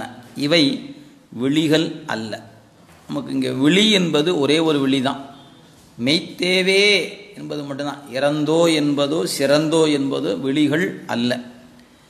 இது பின்வரும் எனினும், அதாவது பின்வரும் எனினும் என்பதனால் புலனாகிறது. இந்த பாடலில் ஆயன்கொல் பாதவம் என ஒரு சிறந்த உவமை அமைந்துள்ளது குறிப்பிடத்தக்கது. இப்போ மாணாக்கருக்கு சந்தேகம் ஏன் வந்துச்சு அப்படின்னு கேட்டால், இதனால தான் வந்திருக்குது அப்படின்னு சொல்லி ஆயன்கொல் பாதவம் பாதவம் அப்படிங்கிற ஒன்று எடுத்துக்கொண்டு காட்டுகிற இந்த பாடலில் வினா ஏதும் வெளிப்படையாக அமையவில்லை. நம்ம மொத்தமாகவே இந்த நூலில் பார்க்கல. இந்த பாடம் அங்கே கூட அங்கங்கே ஒரு கேள்வி கேட்டுக்க பார்த்தோம். நீங்கள் இந்த இது வினா மட்டுமே இருக்கிறது, விடை பார்க்குறோம். இதில் வினா கூட வெளிப்படையாக இல்லை. இதான் இங்கே பார்க்கக்கூடிய ஒன்று. எனவே எனினும் காயம் கொளவும் கொலாமையும் கண்டது என். இப்போ கேள்வி எங்கே பார்க்குறோம் அப்படின்னு கேட்டால், பிறந்து உடனாம் காயம் கொளவும் கொலாமலும் கண்டது. இதாங்க இப்போ கேள்வி. ஏன் என்பது வினா குறிப்பாக அமைந்து உள்ளது என கருதலாம். எனவே இந்த 13வது பாட்டில் தீட்சைக்கு பின்னரும் உடம்பு இருப்பதனால், இந்த உடம்பு இருப்பதனால் மீண்டும் நமக்கு ஒரு பிறவி கிடைத்து விடுமோ? அதாங்க தீட்சையெல்லாம் வாங்கிட்டீங்கள, ஞான உபதேசத்தை பெற்றாச்சில்ல, அப்புறம் ஏன் நீங்கள் கவலைப்படுறீங்க? அங்கே தான் ஏன் கவலையாக இருக்குது. என்ன ஏன் அதில் ஏன் கவலை வருது அப்படின்னு கேட்டால், அதற்கு ஒரு உதாரணத்தை சொல்லுகிறார் ஆசிரியர். நீங்கள் உங்களுக்கு ஒரு எடுத்துக்காட்டு.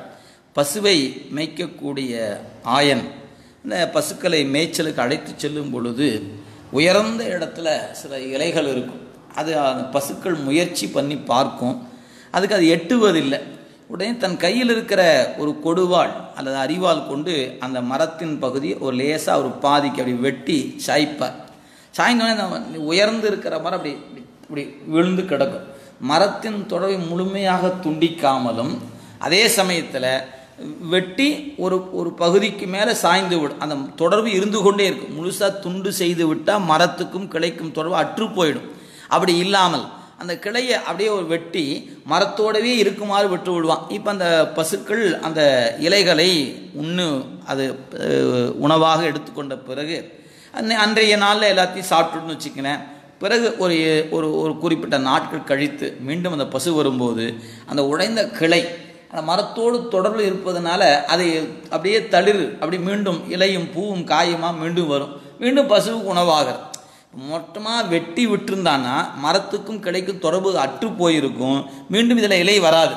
ஆனால் இப்போ அதை வெட்டியும் வெட்டாமலும் விட்டது போல அது ஒரு பகுதிக்கு மேலே வெட்டி அந்த கிளையை அப்படி சாய்த்து மரத்தின் தொடர்ச்சியில் இருப்பதனால வெட்டப்பட்டது மீண்டும் துளிர் விட்டு வருகிறதே. அதுபோல தான் தீட்சையில் என் பாசத்தை நீ வெட்டி விட்டாய், ஆனாலும் இது தொட்டுக்கொண்டு இருப்பது போல என் உடம்பு இன்னும் இருந்து கொண்டு இருக்கிறது. இதில் பூவும் இலையும் காயும் வருவது போல நான் மீண்டும் பிறவிக்கு வந்து விடுவனா குருநாதா? இதாங்க கேள்வி.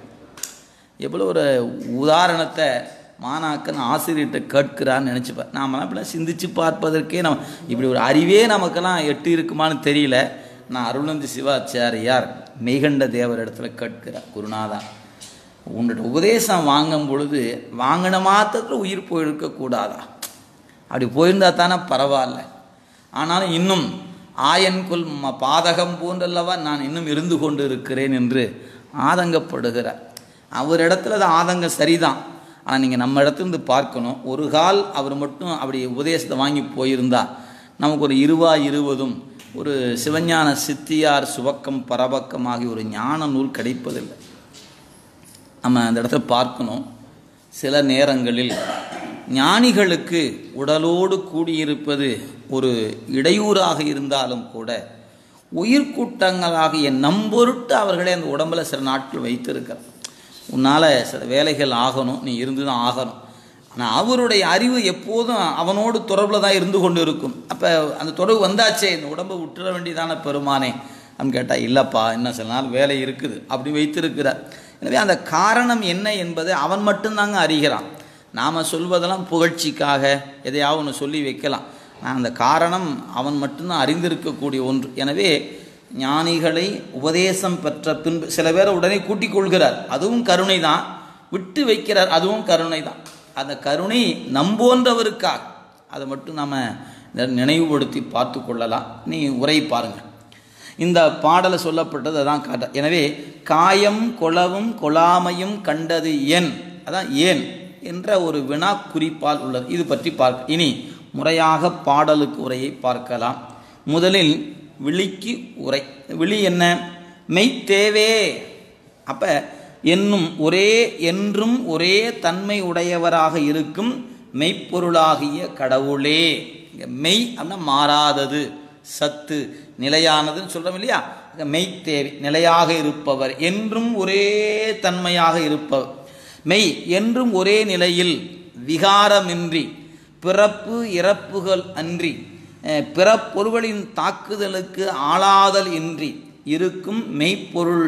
எனவே இருக்கும் பொருள் மெய்ப்பொருள் எனப்படும். மெய்ப்பொருள் என்று எதுக்கு பேர் அப்படின்னு கேட்டால், ஒரே தன்மையில் இருக்கணும், விகாரமின்றி இருக்கணும், பிறப்பு இறப்பு இல்லாமல் இருக்கணும், வேறொரு பொருளினுடைய சார்பு தனக்கு எய்துதல் இன்றி இருக்க வேண்டும்.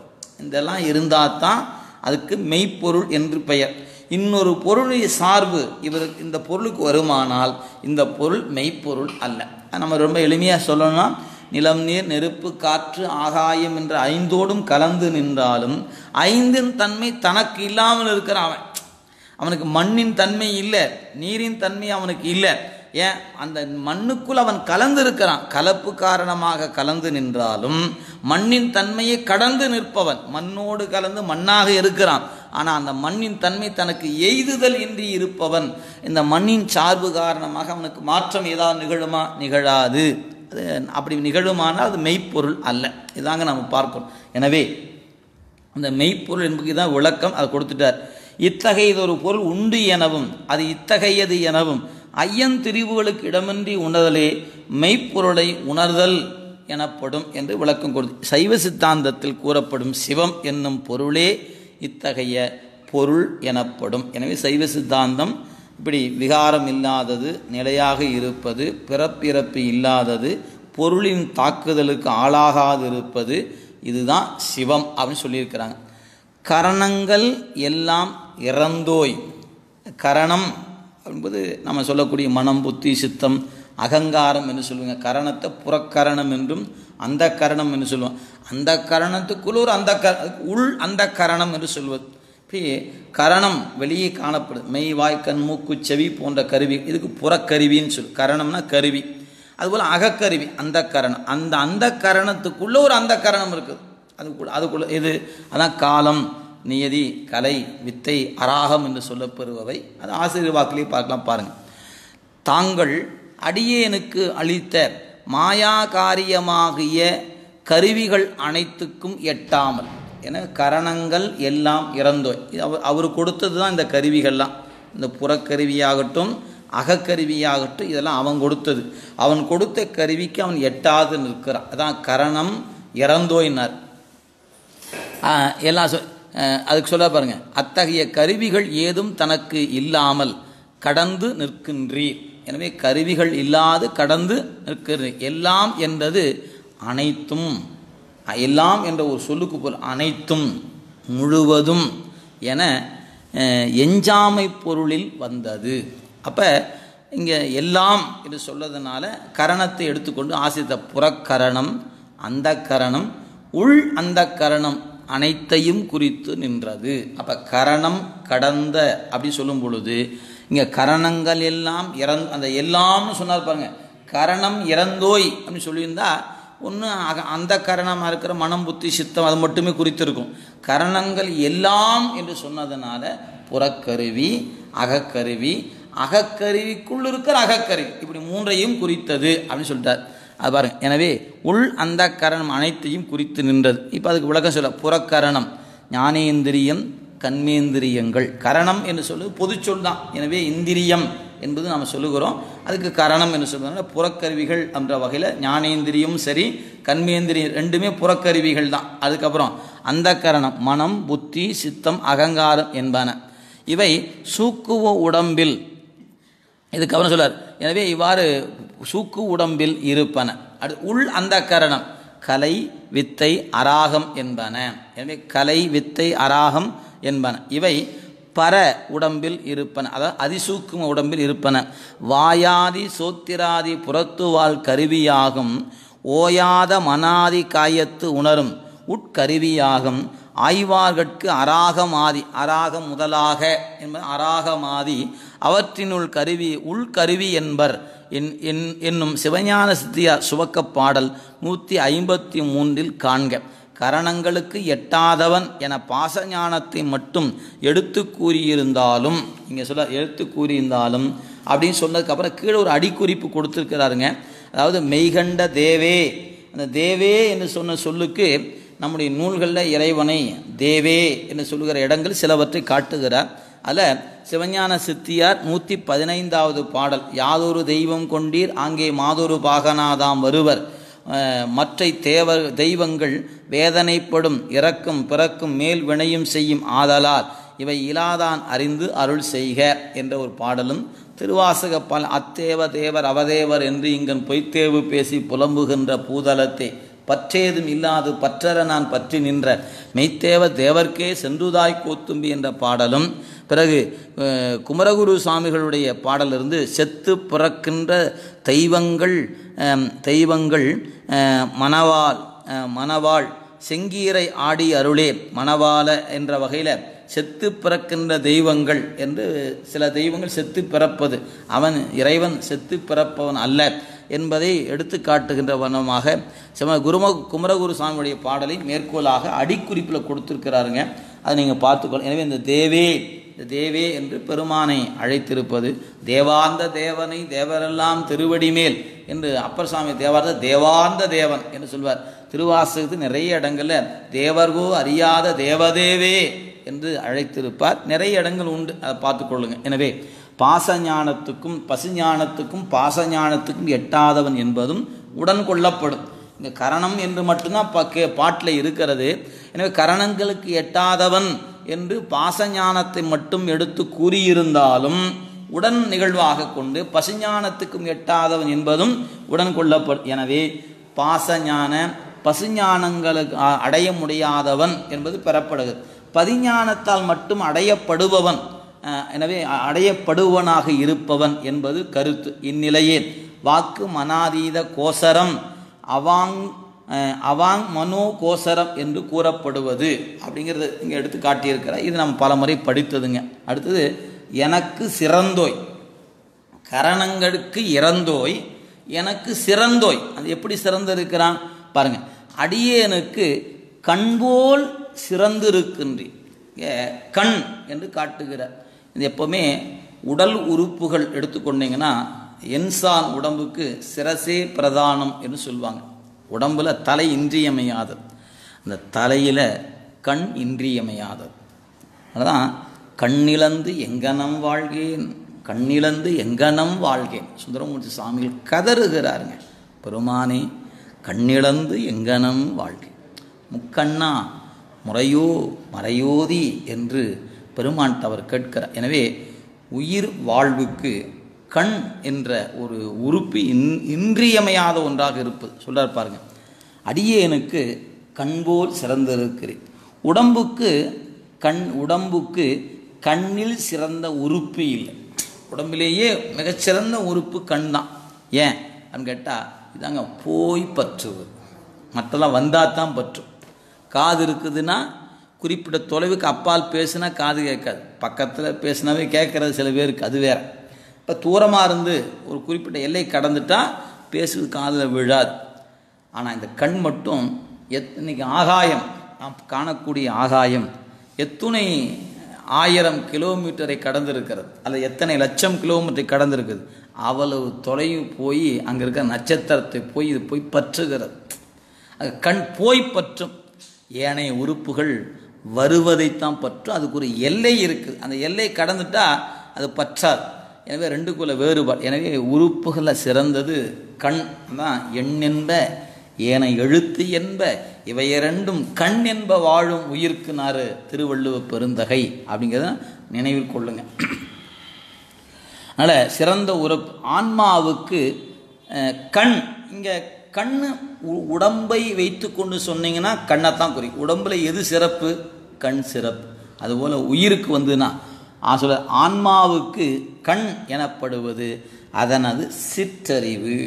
எனவே சைவ சித்தாந்தத்தில் நீங்கள் ஒரு பாடலை கண் என்று வரும்போது இது புற உறுப்பையும் குறித்து கொள்ளலாம், ஆன்மாவின் சிற்றறிவு என்பதையும் குறித்து கொள்ளலாம். எனவே கண்ணுனா அது சிற்றறிவை குறிக்கும் என்பதை நினைவில் கொள்ளணும். அச்சிற்றறிவுக்கு அறிவாய் அதனுடன் இருந்து அதனை செலுத்துவது சிவம். கண்ணை செலுத்துவது உயிர். அப்போ அந்த உயிரை செலுத்துவது சிவம். அதான் சொல்றார், அந்த சிற்றறிவுக்கு அறிவாய் அதன் உடனிருந்து அதனை செலுத்துவது ஆதலின் கண்போல் சிறந்திருக்கின்றீர் என்று உரை செய்யப்பட்டது. சிறத்தல் பெற்ற தாய் தந்தையரினும் உற்றார் உறவினர் நட்டார் எனப்படுபவரினும் மிக்க தயை உடையவராக இருத்தல். இப்போ சிறந்தவர், அந்த சிறத்தல் அப்படின்னு ஒரு சொல்ல மட்டும் வச்சுட்டார். சிறத்தல் அப்படின்னு சொல்லுக்கு மட்டும் பொருள் எடுத்தீங்கன்னா பெற்ற தாய் தந்தையரினும் ஒரு உண்மை போட்டார், அப்பா அம்மாவை காட்டிலும். அப்புறம் உற்றார் அப்படின்றார், உற்றார் உறவினர். உற்றார் அப்படின்னு சொல்லக்கூடிய நம் உடன் பிறந்தவர்கள், அவர்களுடைய சார்பாக வருகிற உறவுகள் எல்லாமே வைத்து கொண்டார். அப்புறம் நட்டார், அது என்ன நட்டார்? நட்பு பாராட்டியவர். அப்போ இறைவன் சிறந்தவன். எத்தகைய சிறப்பு? தாயை விட, தந்தையை விட, உடன் பிறந்தாரை விட, நட்பை விட, எல்லாவற்றை விட சிறந்தவன் இறைவன். எனவே அந்த சிறத்தல் என்பதற்கு பொருள் மிக்க தயை உடையவனாயிருத்தல். நமக்கு தெரிந்த தயை என்ன? எங்கள் அம்மா என் மேலே எவ்வளோ அன்பு வச்சுருக்காங்க தெரியுமா? எங்கள் அப்பா என் மேலே எவ்வளோ அன்பு வச்சுருக்காங்க தெரியுமா? என் உடன் பிறந்தவர்கள் என் மேலே எவ்வளோ அன்பு வச்சுருக்காங்க தெரியுமா? என் நண்பன் என் மீது எவ்வளோ இந்த அன்புகளைத்தான் நம்ம பார்த்து நிற்கிறோம். இந்த அன்புகளைப் போல மிக்க கருணை உடைய ஒரு அன்பை சிவம் நம்மீது கொண்டிருக்கிறது என்பது நமக்கு இன்னும் எட்டலை. நம்மளுடைய சிற்றறிவுக்கு எட்டாததுனால நாம் அந்த வரியை நம்மால் சொல்ல முடிகிறது, உணர முடியல. நாங்கள் ஒரு சிவபுராணம் சொல்கிறோம், தாயிற் சிறந்த தயாவான தத்துவனே. சிறந்த அங்கே இருக்கு பாருங்க, தாயிற் சிறந்த. சிறத்தல்னு என்ன அர்த்தம்? தாயை சிறந்தனர். அப்போ தாயும் தந்தையும் உற்றாரும் உறவினரும் நட்டாரும் அத்துணை பேருடைய அன்பை எல்லாம் சேர்த்துனா கூட சிவத்தின் அன்புக்கு முன்ன ஒன்றுமில்லை. ஆனால் நமக்கு இப்போ என்ன தோணுது, அந்த சிவம் அன்பு அன்பா தெரியலைங்க, எனக்கு இதுதான் தெரிகிறது. என் அறிவுக்கு எங்கள் அம்மா அன்பானவங்க, எங்கள் அப்பா அன்பானவங்க, என் அண்ணன் அன்பானவன், தம்பி அன்பானவர், என் அக்கா இந்த உறவுகள் காட்டுகிற அன்பில் தான் மயங்கி கிடக்கிறது அன்றி இந்த அன்பை விட, இந்த அன்பை இதனுள்ளிருந்து செலுத்தி நமக்கு புலப்படுத்துகிற ஒரு அன்பு இருக்கிறதே, அது பேரன்பு அல்லவா? அந்த அன்பு தானே நிலையான அன்பு. எனவே அந்த அன்பு நமக்கு புலப்படுமானால் அது எப்போது உங்களால் உணரப்படுகிறதோ அப்பொழுது சிறந்த என்ற சொல்லுக்கு பொருள் விளங்கும். அதனால தான் தாயில் சிறந்த தயாவான தயை. இந்த வரிக்கு பிறகு திருவாசகத்திலிருந்து ஆசிரியர் எடுத்து காட்டியிருக்கார். தயை, கருணை. இப்போ தந்தையை விட, தாயை விட கருணையானவர். ஏன், இவர்கள் எல்லோரும் இந்த உடம்பினால் வந்த உறவுகள். எனவே இந்த உடம்பு காரணமாக இருக்கிற உறவு காரணமாக அன்பு செலுத்துபவர்கள். அவன் உயிருக்கு உயிராக இருந்து பிறவிதோறும் உடன் வருபவன் என்பதனால அவன் சிறந்தவன் என்பதை இந்த தொடரில் காட்டுகிறார். எனவே உடையவனாயிருத்தல் தாயில் சிறந்த தயாவான தத்துவனை என்பது திருவாசகம் 59வது வரி. அதையும் காட்டிட்டார்.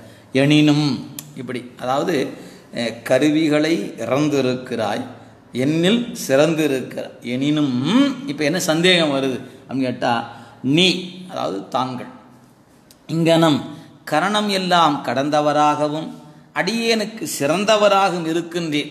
அப்புறம் என்னப்பா இருந்தாலும் அப்படின்னு ஒரு சொல்றார். எனினும் நீ பிறந்து உடனாம் காயம் கொளவும் அடியேன் வினை காரணமாக பிறத்தலால் அடியேனுக்கு வேறாகாமல் ஒன்றாய் இருக்கின்ற உடம்பினை தீட்சையின் பின்னரும் அடியேன் சுமந்திருக்கும்படியாகவும். அப்போ நல்ல பக்குவமான உயிர் அந்த தீட்சை பெறும்போதே உடம்பை விட்டுடணும். அதுதான் நல்ல பக்குவத்துக்கான அடையாளம். நாம் அந்த நல்ல பக்குவத்தில் இல்லை அப்படின்னு நமக்கு தெரிகிறது. ஏன், நம்ம வாங்கி எவ்வளோ நாள் ஆச்சு, இன்னும் நமக்கு இதே புலப்படலையே. நாம் என்ன நினைக்கிறோம், உடம்போடு கூடி ரொம்ப காலத்துக்கு இருக்கணும் அப்படின்னு நினைக்கிறோமே ஒழிய, வாங்கின மாற்றத்தை கழட்டி விட்டுட்டு போயிட்டே இருக்கலாம் அப்படின்னு தோணுகிறதா? இன்னும் இது அறிவுக்கே எட்ட மாட்டேங்குது. அப்புறம் எங்கே இது அறிவுக்கு எட்டி அது உணர்வுல கலந்து, இறைவா எனக்கு என்னைக்கு அந்த வாய்ப்பை தரப்போகிறாய் அப்படின்னு நம்ம என்னைக்கு கேட்க போகிறோம் தெரியல, பார்த்துக்கொள்ளும். எனவே பிறந்து உடனாம் காயம் கொளவும் அப்படிங்கிறார். அடியேன் வினை காரணமாக பிறத்தலால் அடியேனுக்கு வேறாகாமல் ஒன்றாய் இருக்கின்ற உடம்பினை தீட்சையின் பின்னரும் அடியேன் சுமந்திருக்கும்படியாகவும். முடியல இன்னும், பிறந்து என்பது பிறத்தலால் என காரணப்பொருளில் வந்தது. செய்து செய் என்னும் எச்சம் இவ்வாறு வரும். இது செய் இலக்கண குறிப்புங்க. காயம் மாயாகாரியமாகிய உடம்பு, இது ஆன்மாவுக்கு உரிமையாகவும் அடையாளமாகவும் இருத்தலில் காயம் எனப்பட்டது. காயம் என்ற சொல்லுக்கு பொருள் சொல்லாருங்க. உரிமையாகவும் அடையாளமாகவும் இருத்தலின் காயம் எனப்பட்டது. உடனாம் காயம் அதுவே ஆக ஒன்றாக இருக்கும் உடம்பு. உடம்பு ஆன்மா என தான் என உடம்பு சொல்லார். இங்கே இருக்கக்கூடிய உடம்பு ஆன்மா என தான் என வேற்றுமை தோன்றாதபடி ஆன்மாவுடன் ஒன்றாய் கலந்திருக்கும் அப்படிங்கிறத இங்கே கொடுத்திருக்கிறார். அந்த கண் என்றதுக்கு சிறத்தல் என்கிற பொருள் எடுத்துக்கொள்ளக்கூடிய வண்ணமாக குறிப்பு கொடுத்திருக்கிறாருங்க. கண்ணே கண்ணீர் கருமணியே மணியாடு பாவாய் என்று திரு ஆவரதுரை திருத்தாண்டகம் அப்பர் சுவாமிகள் வாக்கு எடுத்து காட்டியிருக்கிறார். கண்ட சிவன் தன்னை காட்டி உயிரும் காட்டி கண்ணாகி கரணங்கள் காணாமல் நிற்பன் என்ற சித்தியார் பாடல் 296 அதையும் எடுத்து காட்டியிருக்கிறார். இறந்தாய் சிறந்தாய் என்னும் முற்றுக்கள் இறந்தோய் சிறந்தோய் என நின்றன. இதற்கு பெயர் வினை இடத்துணராய் ஈற்றையல் ஆ ஓ ஆகலும் செய்யுளுள் உரித்தே என்பது விதி என்று நன்னூல் சூத்திரம் பொது இயல்ல 2ஆம் நூற்பாவை எடுத்து மேற்கோள் காட்டியிருக்கிறார். இலக்கண குறிப்பு வேண்டுகிறவர்கள் அதை பார்த்து கொள்ளலாம். எனவே இப்போ காயம் என்பது உடம்போடு கூடி உடம்பும் உயிரும் வேறாகாமல், ரெண்டு வேறு வேறு என்று தோன்றாமல் ஒன்றே அப்படி நிற்கிது. மெய்கண்ட தேவநாயனார் கட்டும் உறுப்பும் கரணமும் கொண்டு உள்ளம் இற்றதொரு பேர் அழைக்க என் என்றாங்கு. இப்போ உடம்பு வேற, நான் வேற. ஆனாலும் உடம்புக்கு ஒரு பேர் வச்சிருக்கிறோம். அந்த பேர் தான் நான் நினச்சிக்கிட்டோம். நான் தான் இந்த உடம்பு, எனக்கு ஒரு பேர். அதான் இது உரிமையும் அடையாளம்னார். சொல்லி ஏன் போட்டார்னா, என் உடம்பு என் உடம்பு அப்படி பிடிச்சிக்கிட்டுமா இல்லையா? அட இது சும்மா தங்கி போகிற இடம், இது நிற்கிது போகும், அவ்வளோதான். ஏன் இதுக்கு இடையில இதோட கூட்டப்பட்டது, கூட்டுனா பிரிஞ்சு தான் ஆகும், அவ்வளோதான். நீங்கள் வேற ஒன்றும் ஆராய்ச்சியே வேண்டியதில்லை, வந்தது கிளம்பித்தான் ஆகும். எனவே உடம்பு அப்படின்னு எடுத்துக்கொண்டால் அவ்வளோதான் அதுக்குரிய நிலை. இட்டதொரு பேர் அழைக்க. ஏன் நம்ம பிறக்கும்போது யாரும் பேர் வைக்கலை, பிறந்த பிறகு ஒரு நாள் பார்த்து அப்புறம் அது பூசையெல்லாம் வச்சு அப்புறம் ஒரு பேரை வச்சாங்க. வச்ச பிறகு எடுத்துட்டாங்க. எப்போ ஏன் வைத்தா எடுத்துத்தானே ஆகணும். அது கூடவே இருந்து. இப்போ கண்ணு நாம் பிறக்கும்போதே இருந்துச்சு, கடைசி வரைக்கும் இருக்குது. காது நம்ம கூடவே இருக்குது, இருக்கிற வரைக்கும் இருந்துக்கிட்டே தான் இருக்குது. ஆனால் பெயர் என்பது வைக்கப்பட்டது என்பதனால எடுக்கப்படுகிறது, அவ்வளோ முடிஞ்சு போச்சு. பெயர் வைத்தார்கள், அப்புறம் பிணம் என்று பெயர் வைப்பாங்க. இப்போ இருக்கும்போது ஒரு பெயர் இருக்கும், ரொம்ப அழகான நாள் பார்த்து நட்சத்திரம் நியூமராலஜிலாம் பார்த்து அதிர்ஷ்டமெல்லாம் பார்த்து ஒரு பேரை வச்சுருவோம். அதுக்கப்புறம் என்ன பண்ணுறது, இன்னொரு பேர் காமன்னா எல்லாத்துக்கும் ஒரு பேர் உண்டு. நாம் ஒரு நாளைக்கு ஒரு பட்டம் பெறுவோம். என்ன பட்டம் பெறுவோம்னு கேட்டால் பிணம் என்று பெயரிட்டு. நீங்கள் படிச்சிருந்தாலும் இந்த பட்டம் உண்டு, படிக்காமல் இருந்தாலும் இந்த பட்டம் உண்டு, நல்ல செல்வ செழிப்பில் இருந்தாலும் இந்த பட்டம் நமக்கு நிச்சயம் உண்டு. ஒன்றுமே இல்லைங்க, நான் வறுமையில் கிடக்கிறேங்க அப்படின்னாலும் இந்த பட்டம். எனவே எல்லாரும் பெறுகிற பட்டமாக இருப்பது எது? பிணம் என்கின்ற பெயர். ரொம்ப சிரமம் இல்லாமல் பெறலாம். அந்த பட்டத்துக்கு ரொம்ப கஷ்டமெல்லாம் பட வேண்டியது இல்லைங்க, இருக்கிற வரைக்கும் தான் கஷ்டம். இந்த பெயர் ஈஸியாக பெற்றலாம். ஏன் ஒரு நாள் நம்ம போய் ஆகணும், அப்போ இந்த பெயர் வந்துடும். எனவே தோற்றம் உண்டேல் மரணம் உண்டு, துயரம் மனை வாழ்க்கை என்பது தேவார். அதனால் நினைவில் கொள்ளணும். இட்டதொரு பேரழைக்க என் என்றாங்கு என அவையே ஆதலுக்கு உதாரணம் காட்டியிருப்பது 2ஆம் நூற்பாவில் அதிகரணம் 1 இங்கு நினைக்கத்தக்கது. காயம் கொள்ளுதல். இங்கே கேள்வி என்ன தெரியுங்களா? என்னமோ பாட்டை ஏதோ காயம் கொள்ளுன்னு சொன்னால் கருவுக்குள்ளே புகுந்து அதன் பிறகு காயம் அப்படி நினச்சிடாதீங்க. தீட்சைக்கு பின்னரும் நான் நல்ல பக்குவம் இருந்ததுன்னா பெற்றான் சாமன் வாங்கின மாதிரி அன்னைக்கே எனக்கு உயிர் போயிருக்கக்கூடாதா? அப்படி ஒரு ஏன்னா இது பெற்றான் சாமன் வரலாற்றுக்கு முன் பாடப்பட்ட நூலுங்க. இது கூட இங்கே பொருத்தக்கூடாது. நாம் படிப்பதனால பின்ன படிக்கிறோம் அப்படி நாம் நினச்சிக்கிறோம், அவ்வளோதானே ஒழிய உமாபதி சிவம் செய்த அற்புதத்தில் ஒன்று பெற்றான் சாம்பனுக்கும் முள்ளிச்செடிக்கும் தீக்கை கொடுத்து அப்பொழுதே இறைவனோடு கலக்குமாறு செய்தது. நாம் அவருக்கு குருநாதர் இவர். எனவே அது அந்த வரலாற்றில் காலம் முற்படுகிறது இருந்து செய்திக்காக சொல்லுகிறோம். எனவே அவையாதலுக்கு உதாரணம் காட்டியிருப்பது. எனவே நினைக்கத்த காயம் கொள்ளுதல் நிர்வாண தீட்சைக்கு பின்னரும் உடம்பை சுமந்து கொண்டிருத்தல். இதாங்க. அப்போ என்ன சொல்கிறார், இந்த இடத்துக்கு வரும்போதே நீ போயிடணுங்கிறார். சமயம் பெறுகிறோம், விசேடம் பெறுகிறோம், 3ஆம் நிலைக்கு அப்படி தள்ளுகின்ற பொழுதே அதற்கு மேல் உடம்போடு கூடியிருக்கக்கூடிய விருப்பம் இல்லாமல் உடம்பை அப்போவே விட்டு விட்டு போகிற பக்குவத்தை பெற்றுவிடணும். அதுக்கு மேலே தான் சத்தியோ நிர்வாணம் என்று அதுக்கு பெயர். வினை பந்தம் இருப்பதனால என்ன நம்ம பெறுவதெல்லாம் அசத்தியோ நிர்வாணம் என்ற நிலையில் தான் நாம் நிற்கிறோமே ஒழிய அந்த பக்குவத்துக்கு போக முடியல. சொல்லார் இங்கு நினைக்கத்தக்க உடம்பை சுமந்து கொண்டிருத்தலால் இதனால் இந்நூலாசிரியராகி அருணந்தி தேவநாயனாருக்கு மெய்கண்ட தேவநாயனார் அசத்தியோ நிர்வாண தீட்சையே அளித்தார் என்பது பெறப்படும்.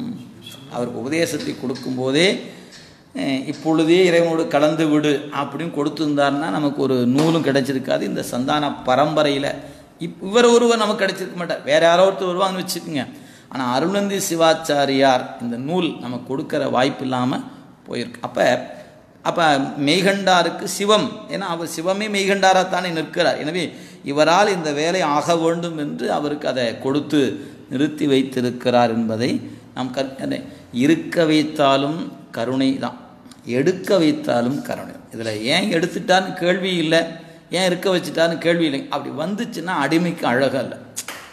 நம்ம வேலை சாமி கூப்பிடும்போது புறப்படணும், நம்ம வேலை அவ்வளோதானே. இருக்கிற வரைக்கும் வேலை செஞ்சுக்கிட்டே இருக்க வேண்டியதான் அப்படிங்கிறத உணர்ந்து கொள்ள. அதுக்கு தாங்க தீட்சை, உபதேசம், பாராயணம், பூசை எல்லாமே. இதுக்குள்ளே நீங்கள் அதுக்குள்ளே இருந்து பார்க்கலைன்னா இதனுடைய நோக்கம் என்னவோ அது உங்கள் அறிவுக்குள்ள நிகழலைன்னா இதெல்லாம் வெற்று பூசையாகவே போடும். இது இது இருக்கு. மாற்றமாம் வையகத்தின் வெவ்வேறே வந்து அறிவாம், இதானே உலகம். ஆக இந்த காணுகிற உலகத்தில் மாற்றம் பார்த்து கொண்டே இருக்கிறோம். நாம் போக்கும் வரவும் உடையவர்கள். இறைவன் தானே போக்கு வரவும் புணர்வும் இலா புண்ணியன். இதெல்லாம் நம்ம அறிவுக்கு எட்ட வேண்டும் அல்லவா? எனவே நம் அறிவுக்கு எட்டி வைத்து கொள்ளவும். நாம் ஒரு நாள் இந்த உடம்பை விட்டுவிடப் போகிறோம். மாற்றமில்லாத ஒன்று. இப்போ இதுக்கு என்ன பண்ண, அதுக்கு என்ன அவங்கவுங்க பாடு. அது இறைவன் அவங்க ஒரு பாடு வைத்திருப்பார். உங்களால் ஏதாவது தோணுமா செய்துவிட்டு போகலாம். செய்துவிட்டு போனது கூட இன்றைக்கி எத்தனை சிக்கல்களை பல பேர் சிந்தித்து கொண்டு இருப்பதையும் பார்க்குறோம். சிரமப்படக்கூடாது என்று செய்துவிட்டு போவார்கள். அவங்க குழந்தைகள் வளர்ந்து வருகின்ற பொழுது அவங்களுக்குள்ளேயே 2 பேர் அனுபவிக்க முடியாமல் அது வழக்கு மன்றத்தில் போட்டுட்டு சும்மாவே கிடக்குது. எத்தனை இடங்களை பார்க்குறோம். பெற்றோர் நினைத்தாங்க இந்த குழந்தைகள் 2 பேர் இருக்கிறாங்க, 3 பேர் இருக்கிறாங்க, 4 பேர் இருக்கிறாங்க, அவங்களுக்கு ஆகட்டும் என்று செய்து விட்டு போனால் அவங்க வந்த ஆட்கள் அவங்களுக்குள்ள ஒரு கருத்து ஒற்றுமை இல்லாத நிலையில் நீ இவ்வளோத்துக்கு அவ்வளோத்துக்கு வேலை ஆறுக்க வேண்டாமே கொண்டு கோர்ட்டில் போட்டுட்டு கடைசி அந்த இடம் யார் 4 பேர்த்துக்கு அனுபவம் இல்லாமல் சும்மா கிடக்குது. அப்போ என்ன தெரிகிறது? நீ சேமித்து வைத்த ஆகிவிடும் நினைச்சாலும் ஆகிடாது. அதை நீங்கள் நினைவில் கொள்ளணும். எனவே அதுக்காக சேம விட்டுடலாமா? நம்ம கடமையை செய்து விட வேண்டும். பயனையும் எதையும் எதிர்பார்க்கக்கூடாது. செஞ்சு முடிச்சுட்டுமா நம்ம வேலை முடிஞ்சிச்சு. அது ஆகும்னா ஆக போகுது. ஆகுள் இருந்தால் ஆகும், போகுள் இருந்தால் போகும். நாம் ஏன் கதறுவானே? ஆகட்டும் ஆகட்டும் நினைக்க வேண்டாம், போகட்டும் நினைக்க வேண்டாம். ஆனால் ஆகட்டும், போனால் போகட்டும். வந்தோம் இருந்தோம் கிளம்பணும். நமக்குரிய வேலை எதுவோ அந்த வேலை முடிஞ்சிட்டா கிளம்பி விட வேண்டும். அதை மட்டும் நினைவில் கொள்ள வேண்டும். அப்போ நாம் என்ன செய்வது? நம்ம அறிவுக்குள்ளதை வைத்து கொள்ளணும். வாய்ப்பு கிடைக்கும் போது நம் சார்ந்து இருக்கும் இதை பதிய வைத்து கொள்ள வேண்டும். இதுதான் வாழ்க்கை. இருக்கிறது இவ்வளவுதான். காணல் நீர் போன்றது வாழ்க்கை, நீர்க்குமிழி போன்றது வாழ்க்கை. இந்த குழந்தைகள் சோப்பு தண்ணியில் நுழைத்து அப்படியே வாயில் வச்சு அப்படி ஊதுவாங்க. அப்படியே உருண்டை அப்படியே முட்டைகள் போன்று அப்படியே வருவதை பார்க்கும். அது எவ்வளோ நேரம் நிற்கும்னு நினைக்கிறீங்க? சின்னதாக இருக்கும், ஒன்று பெருசாக இருக்கும், இன்னொன்று பெருசாக இருக்கும், கலராக இருக்கும். அத்தனையும் வினாடிக்குள்ளே உடஞ்சி போயிடும். அவ்வளோதாங்க வாழ்க்கை. இதுதான் இந்த உடம்போடு நாம் இருக்கிற பந்தம். எனவே விட்டுவிட வேண்டிய ஒன்றை சொந்தம் கொண்டாடுவதற்கு பூசை இல்லை. விட்டுவிட வேண்டும் என்ற அறிவை தெளிவுபடுத்தி கொள்வதற்கு தான் பூசை.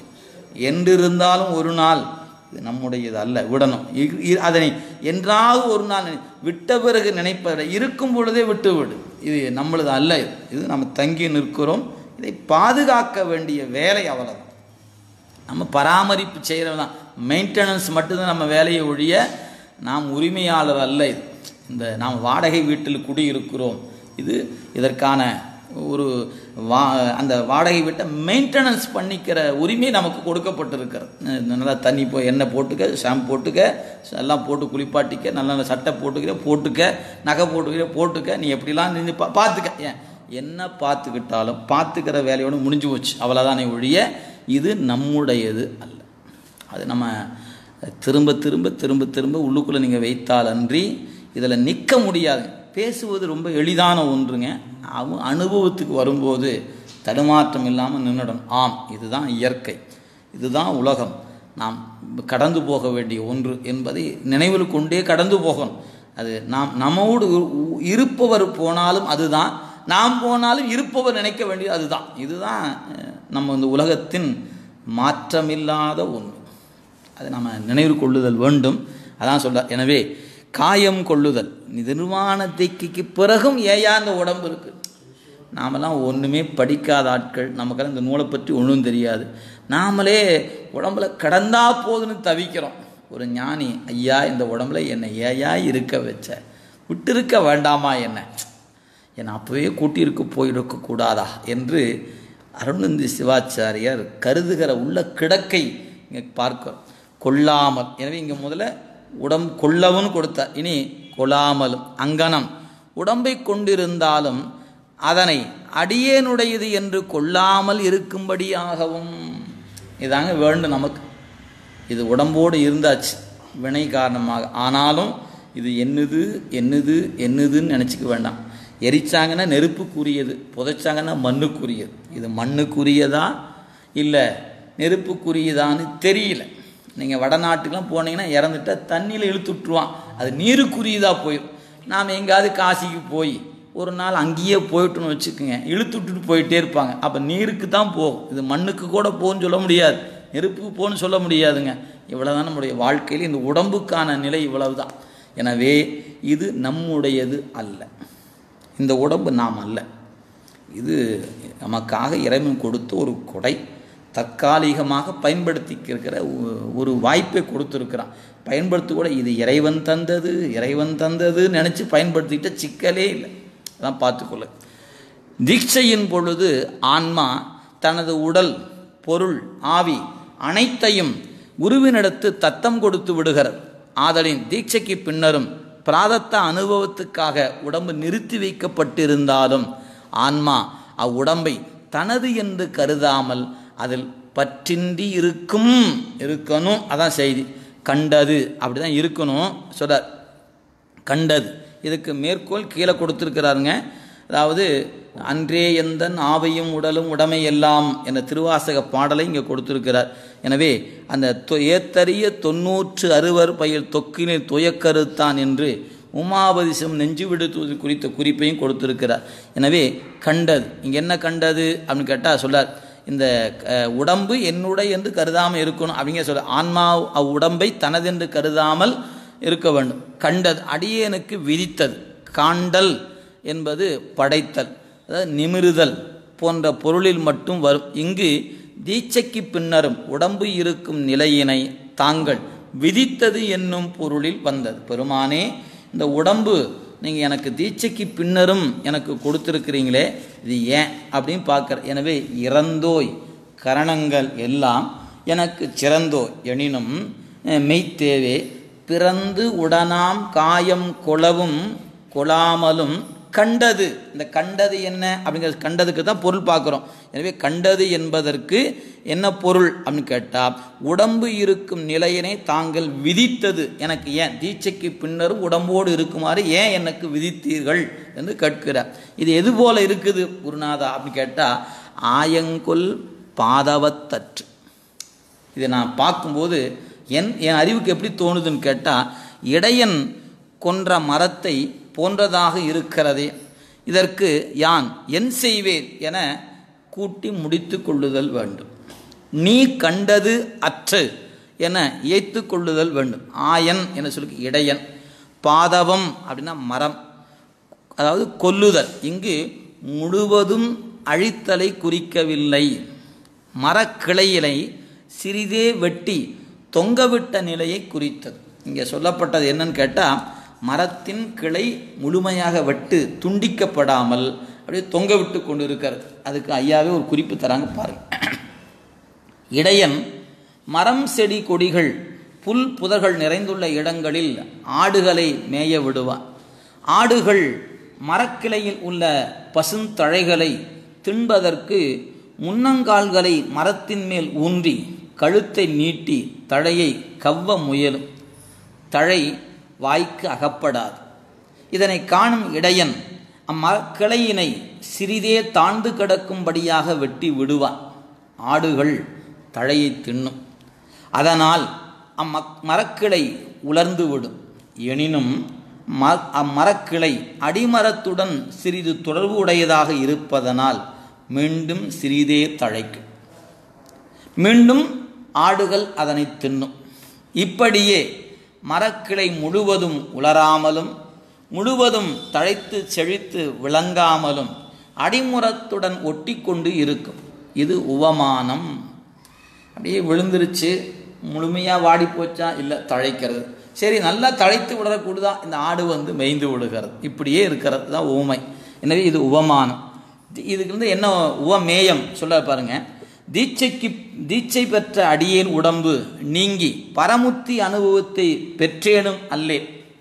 உடம்புடன் இருந்து சீவன்முத்தி அனுபவத்தை முழுமையாக அனுபவித்தேனும் அல்லே.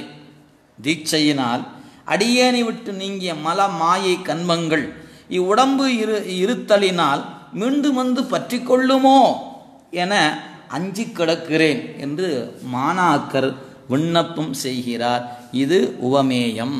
உவமானம் உவமேயம் ரெண்டையும் பொருத்தி பாருங்க. அப்போ மரக்களை துண்டுபட்டு, அதாவது முழுமையாக வெட்டி விடாமல் தொங்கவிடப்பட்ட நிலையில் மரத்தின் தொடர்பை விடாமலும், அதே சமயத்தில் பூத்து காய்த்து கனி முதலானவற்றை தரக்கூடியதாக இல்லாமல் இது தலைகள் தழைப்பதும் ஆடுகள் மேய்ந்து அதை உண்ணுவதுமாக கடந்து போய்கொண்டே இது பார்க்கணும். அது மாதிரி தான் நான் கிடக்கிறேங்கிற ஆயன் வெட்டிய மரம் போல கிடக்கிறேன். இங்கே ஆயன் யாரு?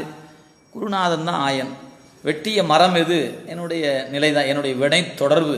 இப்படி வெட்டப்பட்டிருக்கிறது, முறித்து விடாமல் தொட்டு கொண்டு இருக்குமாறு செய்து விட்டீங்களே குருநாதா அப்படின்னு கேள்வி கேட்குறார்.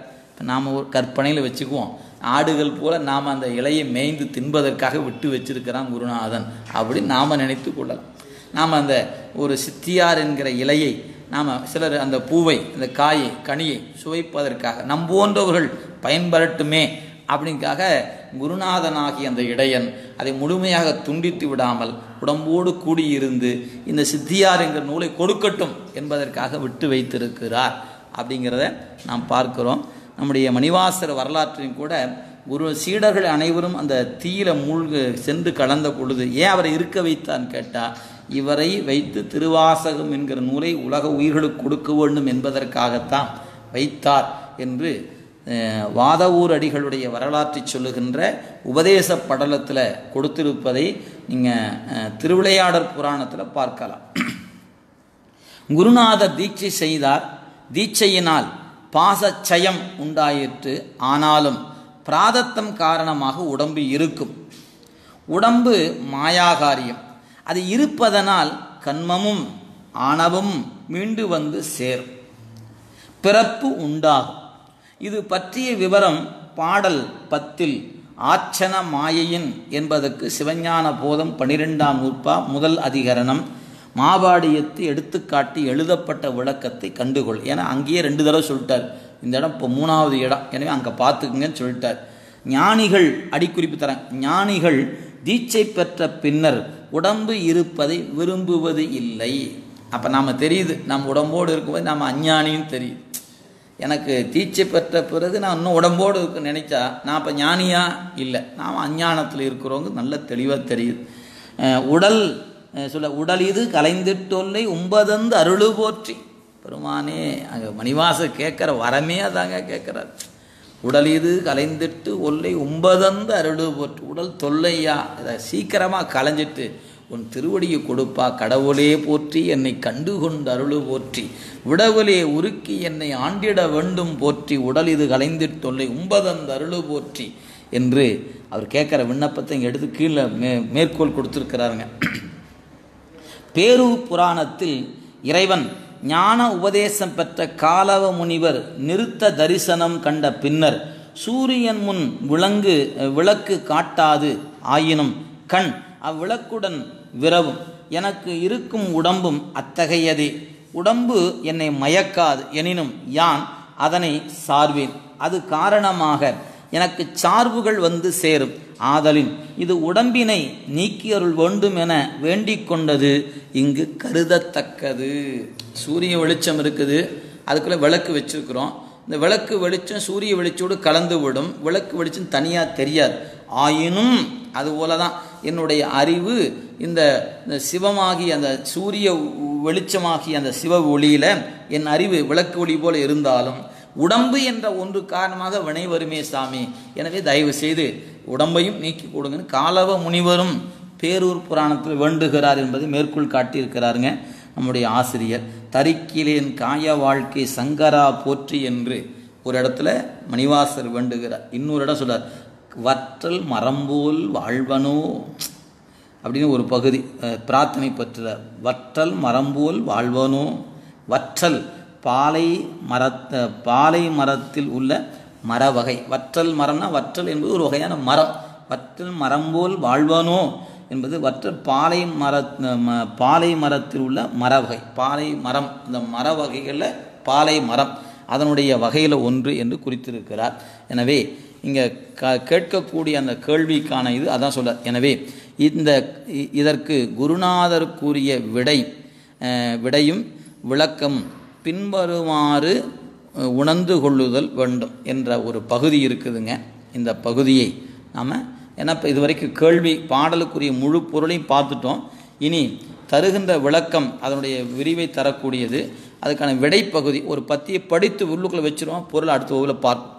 மாணாக்கனே, மீண்டும் மலம் வந்து பற்றும், பிறப்பு உண்டாகும் என்று அஞ்சாதே. நீ ஐயோ இப்படி வருதே அப்படின்னு நினைக்க பயப்படாத. தீட்சையினால் நிகழும் கலாசோதனை, அத்துவ சுத்தி முதலிய கிரியைகளால் சேமிப்பில் கிடந்த சஞ்சித கன்மமே அழிந்து பட்டது. இவ்வுடம்பில் இருந்து கொண்டு அனுபவிப்பதற்கென முன்னமே கூட்டப்பட்ட பிராதத்த கன்மம் அழிக்கப்படவில்லை. ஆதலால் அருள் வழி நின்று, எனவே உனக்கு கொண்டு வந்த வினை இருக்குது, அந்த உடம்புல இருந்துக்கிட்டு அருள் வழி நின்று தன்முனைப்பு இன்றி பிராதத்த வினை அனுபவமே ஆனால் நீ அந்த பிராதத்த வினை அனுபவிக்க வேண்டும். எப்படி? அருள் வழி நின்று அனுபவிக்க வேண்டும். அருள் வழி நின்று தன்முனைப்பு இன்றி பிராதத்த வினையை அனுபவிப்பாயானால் அது உயிரை வருத்தாமல் உடல் ஊழாக கழியும், ஆகாமியம் ஏறாது. நீ செய்யும் வினைகளும் உனக்கு பிற செய்யும் அகிதங்களும் நாம் செய்தனவாகும், நமக்கு செய்தனவாகும், உன் உடன் இருந்து நாம் ஏற்றுக்கொள்வோம். ஆதலால் உனக்கு பிறவி தொடர்ச்சி உண்டாகாது. இதன் பொருட்டு சிவஞான போதம் 9, 10, 11, 12 ஆகிய நூற்பாவில் கூறிய உபாயங்களை மேற்கொள். பிராதத்த அனுபவம் முடியும் பொழுது தேகமும் நீங்கும், நீ பரமுத்தி அனுபவத்தை பெறுவாய் என்று அதற்கான விளக்கத்தை கொடுத்திருக்கிறார். இதனுடைய விளக்கங்கள் விரிவுகளை நாம் பலமுறை படித்தது இருந்தனும் அடுத்த வகுப்பில் இந்த பத்தியை மீண்டும் ஒரு முறை உங்களுக்கு நினைவுபடுத்தி கொள்ளலாம் என்று சொல்லி இன்றைய சிந்தனையை இந்த அளவில் நிறைவு எனவே நாம் செய்ய வேண்டிய ஒன்றே ஒன்று, தீட்சை பெற்றிருக்கிற மாணாக்கன் அருள் வழி நிற்க வேண்டும், தன்முனைப்பின்றி பணி செய்ய வேண்டும். இவ்வளோதாங்க செய்தி. அவ்வளோ நீ தன்முனைப்பு இன்றி நீ பணி செய்வாயானால் கொண்டு வந்த வினைகள் அனுபவத்தில் துளைக்கப்பட்டு விடும், புதிய வினைகள் கணக்கில் ஏறாது. எனவே நம்மை மீண்டும் பிறவிக்கு உட்படுவதற்கு வேண்டிய வினை நம்மிடத்தில் இல்லை என்பதனால முத்தி கொடுப்பதை தவிர இறைவனுக்கு வேறு வழி இல்லை அப்படிங்கிறத உணர்ந்து கொள்ள வேண்டும் என்று சொல்லி இன்றைய சிந்தனையை இறைவன் கருணையை நிறைவு செய்கிறார். என்றும் இன்பம் பெருகும் இயல்பினால் ஒன்று காதலித்து உள்ளம் ஓங்கிட மன்றுளார் அடியார் அவர்வான் புகழ் நின்றதெங்கும் நிலவி உலகெலாம் வான்முகில் வழாது வெய்க மலிவலம் சுரக்க மன்னன் கோன்முறை அரசு செய்க குறைவிலாது உயிர்கள் வாழ்க நான் மறையறங்கள் ஒங்க நல் தவம் வெள்வி மல்க மேன்மைகள் செய்வ நீதி விளங்குக உலகமெல்லாம் மேன்மைகள் செய்வ நீதி விளங்குக உலகமெல்லாம் மேன்மைகள் செய்வ நீதி விளங்குக உலகமெல்லாம். தென்னாருடைய சிவனே போற்றி, எந்நாட்டவர்க்கும் இறைவா போற்றி, ஏகம்பத்துரை எந்தாய் போற்றி, பாகம் பெண்ணுரு ஆனாய் போற்றி, காவாய் கனகத்திரளே போற்றி, கையிலை மலையானே போற்றி போற்றி. திருச்சிற்றம்பலம்.